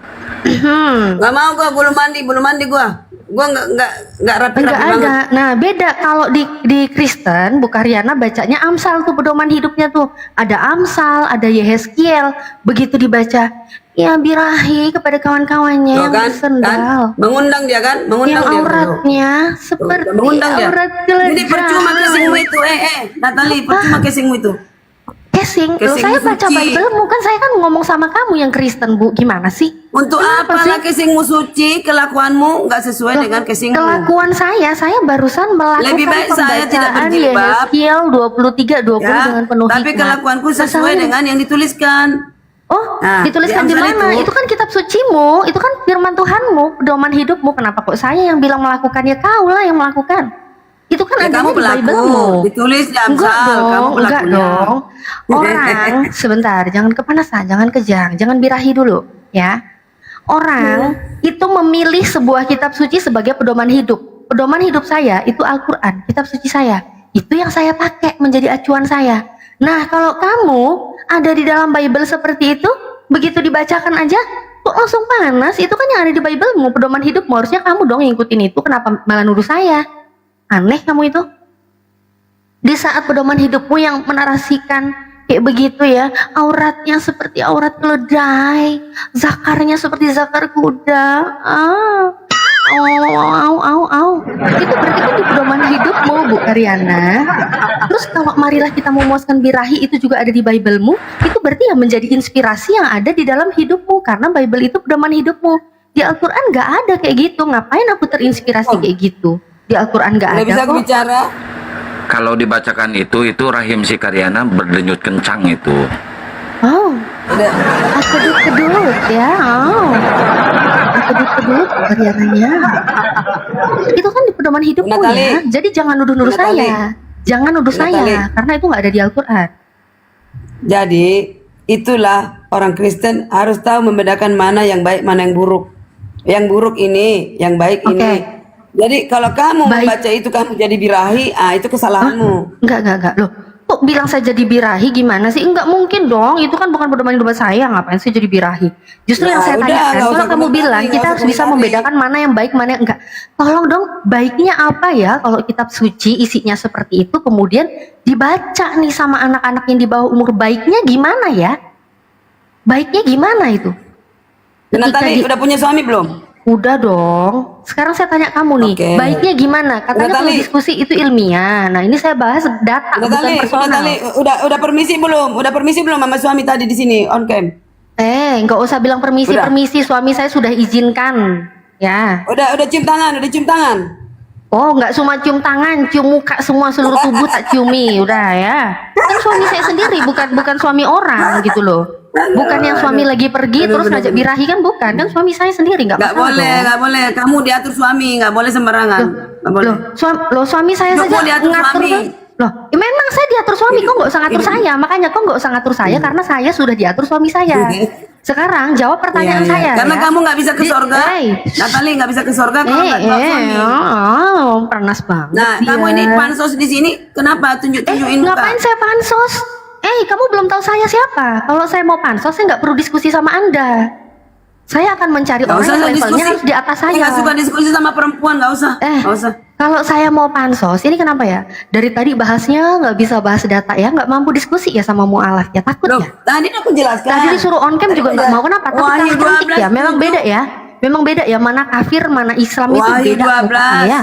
Udah saya bahas. Ya udah, Kalau mau Wahyu diskusi 12 kamu- diskusi Karyana, jangan nyerang pribadi, Kenapa diskusi mau aja. nyerang pribadi? Kalau kamu mau nyerang pribadi, pribadimu kalah Tadi jauh sama dia saya. bos, Ya. aku tadi sama Pak Alit kan baik-baik Kalau saja. kamu Ini kalau perempuan. mau nyerang pribadi, pribadimu kalah jauh dengan saya. Jadi nggak usah nyerang Wih, pribadi. baik Iya dong. kali. Kalau kamu bilang saya pansos, aduh salah orang. Kamu yang pansos sama saya. Saya sudah diundang di TV, di RCTI, MNC, iNews. Wih. Saya apa? Konten kreator, subscriber, alhamdulillah 200.000 lebih. Kamu siapa? Jemaatmu siapa? Iya, iya. Berapa? Hah? Benar. Jadi kamu nggak usah bilang saya pansos sama kamu. Aduh, beda level ya, Hebat, beda hebat. level. Kamu nyembah Hebat, nabi, hebat. saya nyembah Tuhan yang mengutus nabi. Loh, Jadi beda Natali, level. Sekarang, ini orang agak aneh memang ya. Kalau aku diskusi Iya. sama dia, aku diminta buka kamera. Mbak Natali Oh. buka kamera, disoroti lagi pansos. Kamu agak lain memang Karyano. memang agak lain dia. Aku disuruh buka kamera. Malam itu kan aku Terus ke data aja deh. Kamu tadi bilang Ya udah, gini bisa aja, dilihat gini aja, mana ngobrol yang dulu, baik, Klien. mana Aku yang mandi enggak. dulu ya. Sekarang baiknya di ngobrol mana? dulu kalian, ngata-ngatain aku. Hey, Mandi dulu. jawab lah, nggak mampu jawab kan, kabur kan, tebirit-birit kan, mau mandi, orang habis ngompol, tebirit-birit, besar kacir, nggak mampu jawab pertanyaan mualaf. Dia mau mandi, udah birahi, dia dibacain Amsal. Oh birahi, Bunda Rahma, ya birahi ternyata Bunda, gimana Bunda? Mau sok-sokan yang baik, yang nggak baik. Iya, baiknya apa coba? Di saat membaca sebuah pedoman hidup ya, katanya ini pedoman hidup. Ya ternyata isinya Dia senangnya kemusliman. Mbak Natali, Bunda Karyana ini senangnya sama orang yang kayak Ustadz Alif ya kan, yang rocos. Ustadz itu kan, Ustadz Alif tuh nggak mau ini sama perempuan kan. Nah itu maunya. Jadi kalau kita sesama perempuan, mati kutu Mbak Karyana ini, Bunda Karyana. Perempuan dua mulut apa ya? Ya kalau Bu nggak ada Karyana. mamanya Tuhanmu itu nggak lahir Tuhanmu. Bu Karyana kalau mau bahas udahlah, nggak usah ini hujat-hujatan, pakai Bible Ini aja dia kan? udah, nggak usah Udah hujat hujat-hujatan, dia. pakai Bible Terlagi aja. kesempak dia. Lah Ah, ini kau kan bunda ini. kau bilang Ini agen setan perempuan ini. dua mulutnya. Emang Udah, kau udah. laki-laki. Agen setan. Nah itu kan dia mau menyerang kita, dia nggak mau diserang. Dasar kafir kau. Kabur udah dia. Enak kali kau di kemal-kemal Muslim memframing debater Muslim. Kau Beritakan, beritakan. diserang balik, nangis, kabur. Senjatamu itu kabur. Emang kau siapa, Pir? Sok-sokan lagi dia bilang aku mau pansos. Gila Lendro, aku dibilang pansos sama dia. Pansos sama dia katanya. Aduh, yang bener aja. Dia maunya itu bernarasi diiyakan. Nenekmu kiper. Nggak mau dia sama apa ya, debater muslimah. Nggak mau dia. Nggak mau, Maunya dia nggak sama mau. laki-laki. Iya, soalnya menurut dia kalau laki-laki kan dia perempuan tuh, jadi suaranya dia bisa menang, bisa ngomong, gak usah direm-rem. Tapi giliran sama perempuan, kemampuannya sama-sama bisa nggak ngerem. Takut ya. Sedangkan muslimah omongannya bermutu, ada datanya. Dia cuma bisa ngurusin nyerang personal. Nekat nyerang personal pun kalah jauh sama yang diserang. Iya itu aku kalau ini sama dia kan, udah buka kamera dulu, kok siapa merintah-merintah? Giliran Mbak Natali buka kamera, dia bilang pansos. Memang agak miring dia itu ya. Dia gak birahi sama cewek. Oh iya ya, dia memang sukanya sama cowok ya. Namanya juga ya kan beda ya. Mental bidadari dengan mental pesendal kan beda memang. Sukanya sama laki-laki dia. Mana mainannya lagi? Nggak ada yang lain. Padahal dari tadi aku diem loh ngeliatin dia botolannya. Memang nggak mau dia. Itu ini ada ya. pendeta beritakan itu, naik aja pendeta sini. Naik, kita diskusi santai ya, jangan ada hujat-hujatan ya. Tanya jawab aja lo beritakan. Kalau nggak mau naik, gua pecat jadi pendeta lo.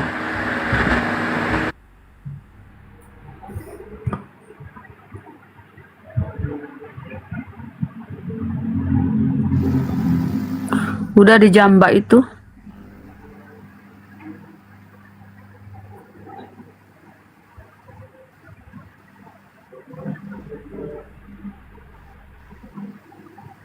Nah, naik tuh. Bukan.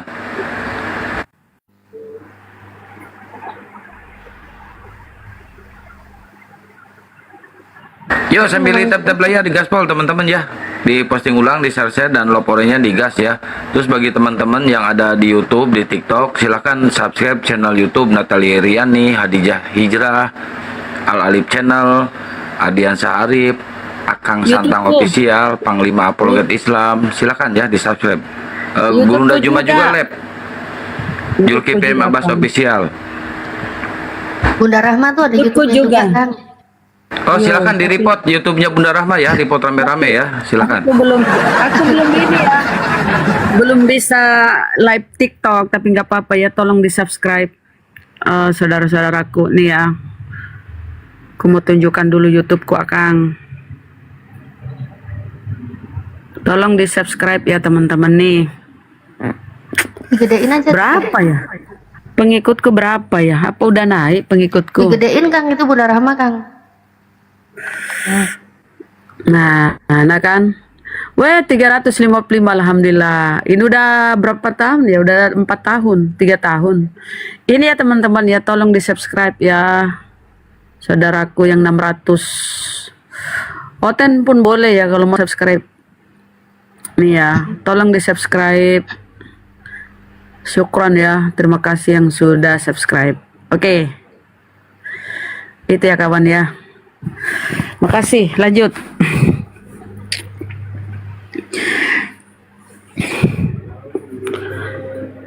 Red to Kristen Muslim. Red to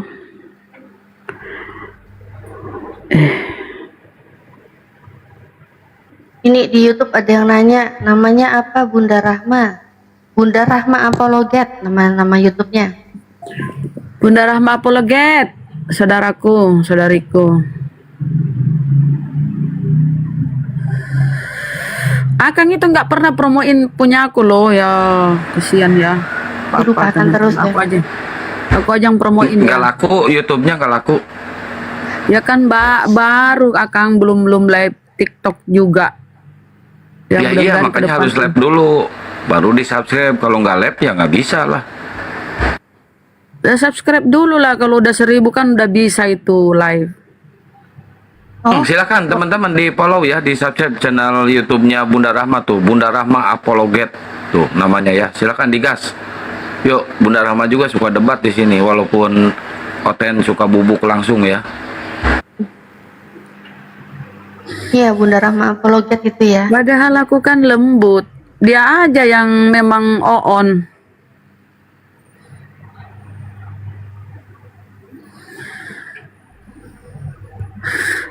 Baru satu data ku kasih si Karyano. Udah mencret. Kan dia kan advent, Mbak Natali. Aku kasih dia hukum Taurat itu bukan untuk Kristen, itu untuk jamaah Yakub. Marah dia, ngamuk. Emang kau keturunan Bani Israel. Langsung ku tembak jantungnya tuh. Mati dia. Makasih yang sudah subscribe ya saudaraku. Semoga Allah membalas dengan segala kebaikan. Amin. Coba lembut apa lagi aku? Ramah lingkungan ya, Bun ya. Kalau intonasi kata-kataku ya namanya orang Makassar ya. Intonasi kata-kata itu tengok kalau guru ndak marah. Memang kami orang Makassar itu bukan kayak orang Sunda kayak Akang ya. Akang itu kan lemah lembut. Sama Karyango aja lemah lembut. Kalau kita orang Makassar enggak. Aku pernah ke Surabaya ya Mbak Natalia. Aku pernah tinggal di Surabaya kan 4 tahun. Suami itu kan sekolah di SS Kampus 10 November. Apa itu? Kampus 10 November, kampus apa ya itu ya? ITS, Oh, ITS. Institut 10 November. Suami kan kuliah di situ. Aku pernah tinggal di Surabaya. Mereka bilang aku ini orang Madura. Sampean ini Madura toh. Bukan, aku orang Makassar. Ternyata logat kita, intonasi kita orang Makassar itu mirip Madura, kasar gitu ya. Beda dengan orang-orang Solo kan, Jawa Solo itu beda kan, lembut. Jadi ya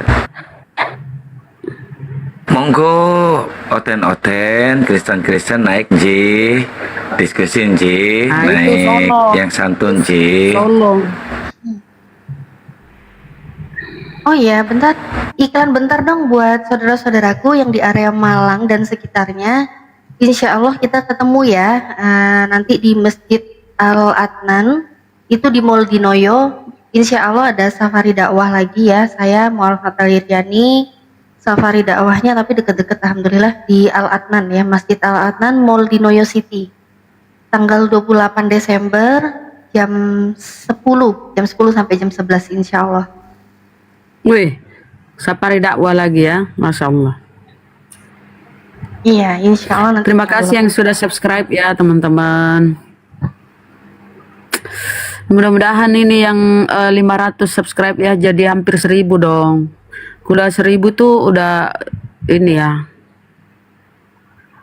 Udah saya upayakan untuk Bunda, like TikTok. upload short aja dulu. Shortnya dibanyakin, insya Allah subscribernya cepet nambah kalau short. Saya upload ya. Ini loh memori HP ini nggak kuat. Ini. Upload short debat-debat itu loh Bunda. Short debat diupload semenit. Tapi gitu, kan 3 harus menit. download dulu toh. Kita download dulu baru kita upload. Kan dari TikTok juga banyak kan? Atau enggak screen recorder dikit lah pas Bunda Rahma lagi debat kan 1 menit diupload gitu. 2 menit kan ya short bisa sampai 3 menit. Bener. Baru berapa videonya itu? Baru 6 ya.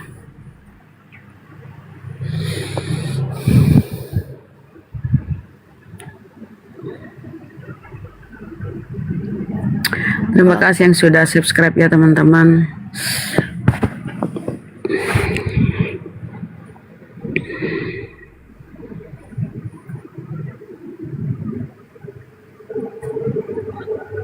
Mana otennya? Belum ada oten. Ini yang di YouTube nih ya, Kak Aziz. Nyari mana oten? Gak ada oten. Kebirit-birit. Ketakutan dia sama Bunda Rahma. Kabur dan ya.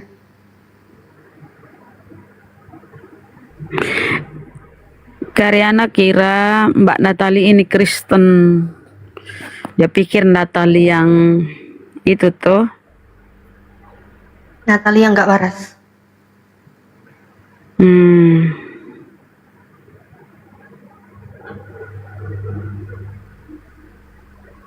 Yang oten dipersilakan naik. Iya, yang oten dipersilakan naik. Yang mau diskusi atau yang mau debat langsung, mau syahadat langsung juga boleh. Yesus difitnah oten. Iya benar. Sangat difitnah. Nabi Yesus Nabi dituhankan, itu fitnahan. Jadi kita meluruskan fitnahan ini, naiklah teman-teman Kristen.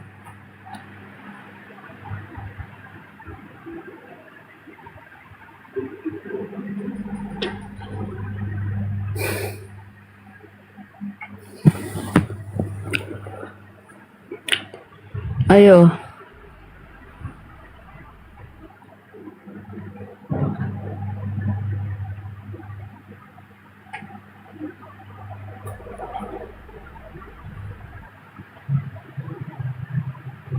Ayo teman-teman.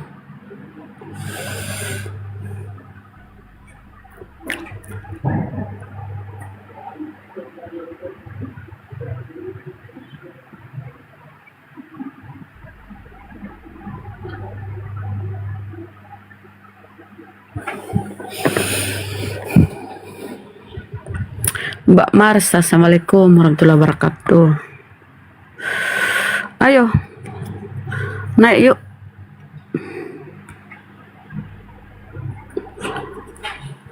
Ilmiah aja dia muter-muter ya Karyana, tentang apa itu ilmiah.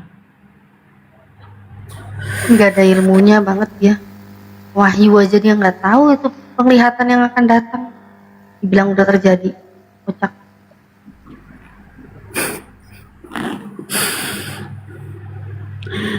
Ilmiah itu ya adanya data dan fakta.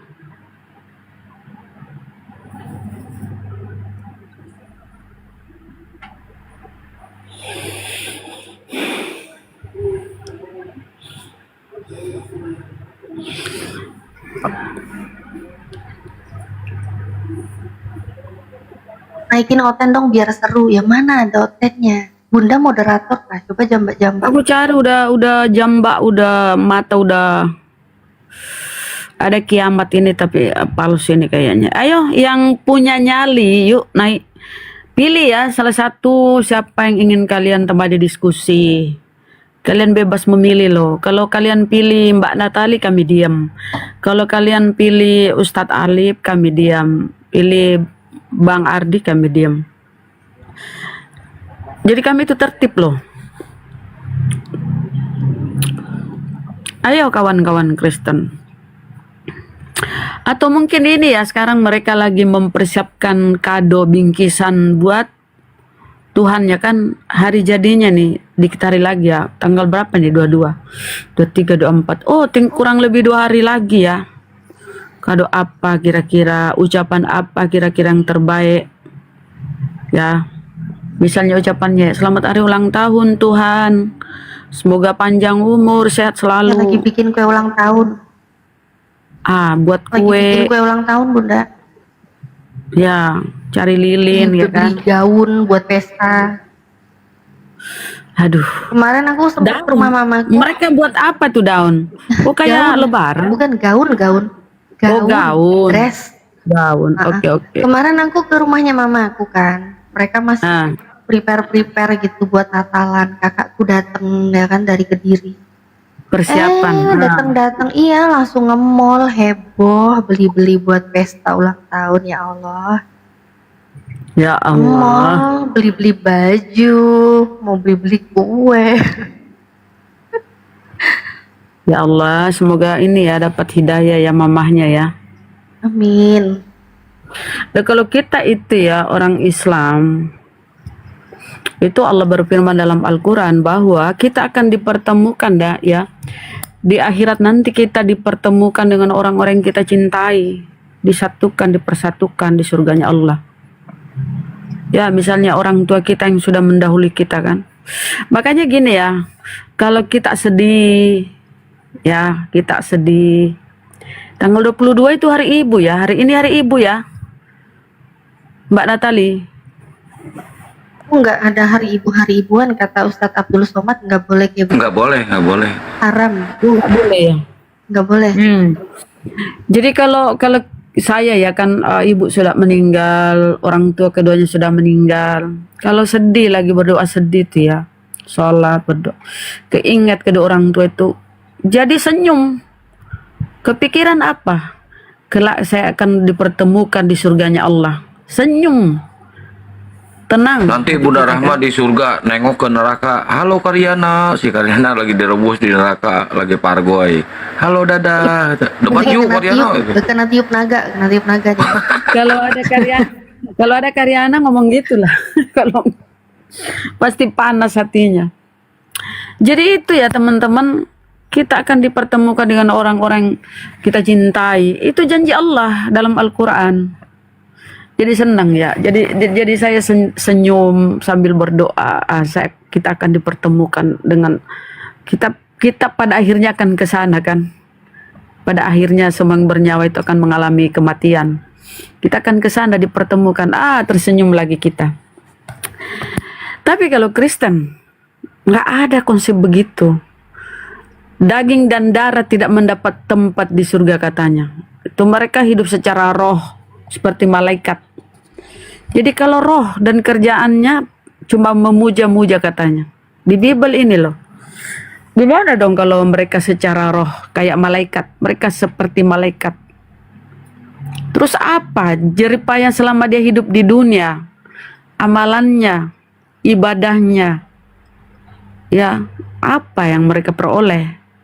Kalau cuma di akhirat mereka dalam bentuk roh, apa mereka akan saling mengenal?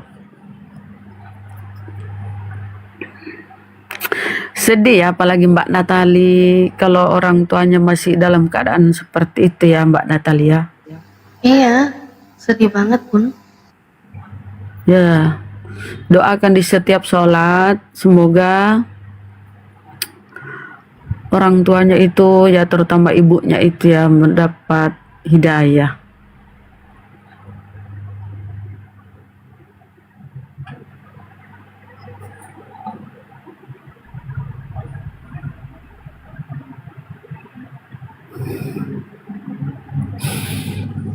Sering nangis-nangis sendiri Bun, aku Bun.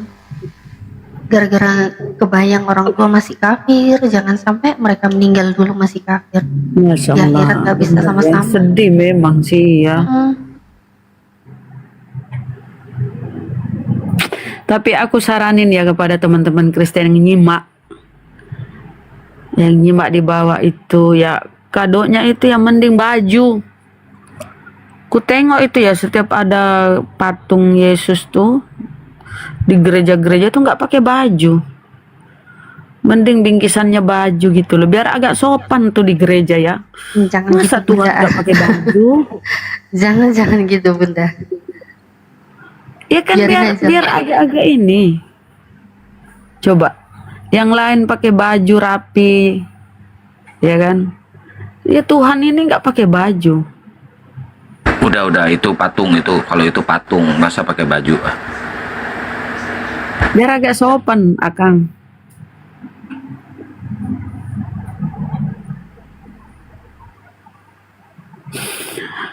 Selamat siang, Meme.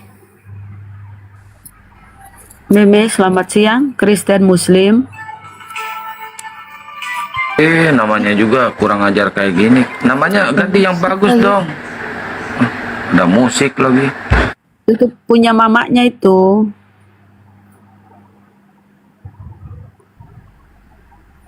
Ganti namamu lah. Kalau kau Muslim itu masa namamu segitunya. Yaudah aku izin turun dulu aja ya Bunda ya. Kang Satria, aku mau izin turun dulu. Ya. Ya, buat teman-teman yang udah nonton ya di TikTok, makasih banyak. Di channel YouTube manapun juga makasih udah menyaksikan. Yang di Natalia Iriani dan juga Hijrah Khadijah, saya akhiri dulu live kali ini. Insya Allah kita ketemu lagi di live dan video yang akan datang. Saya mohon maaf bila ada salah-salah kata, itu salahnya host ya. Tapi kalau ada baiknya, itu semua hanya datang dari Allah Subhanahu wa Ta'ala. Jangan menolak kebenaran, memulai dengan buka hati. Asal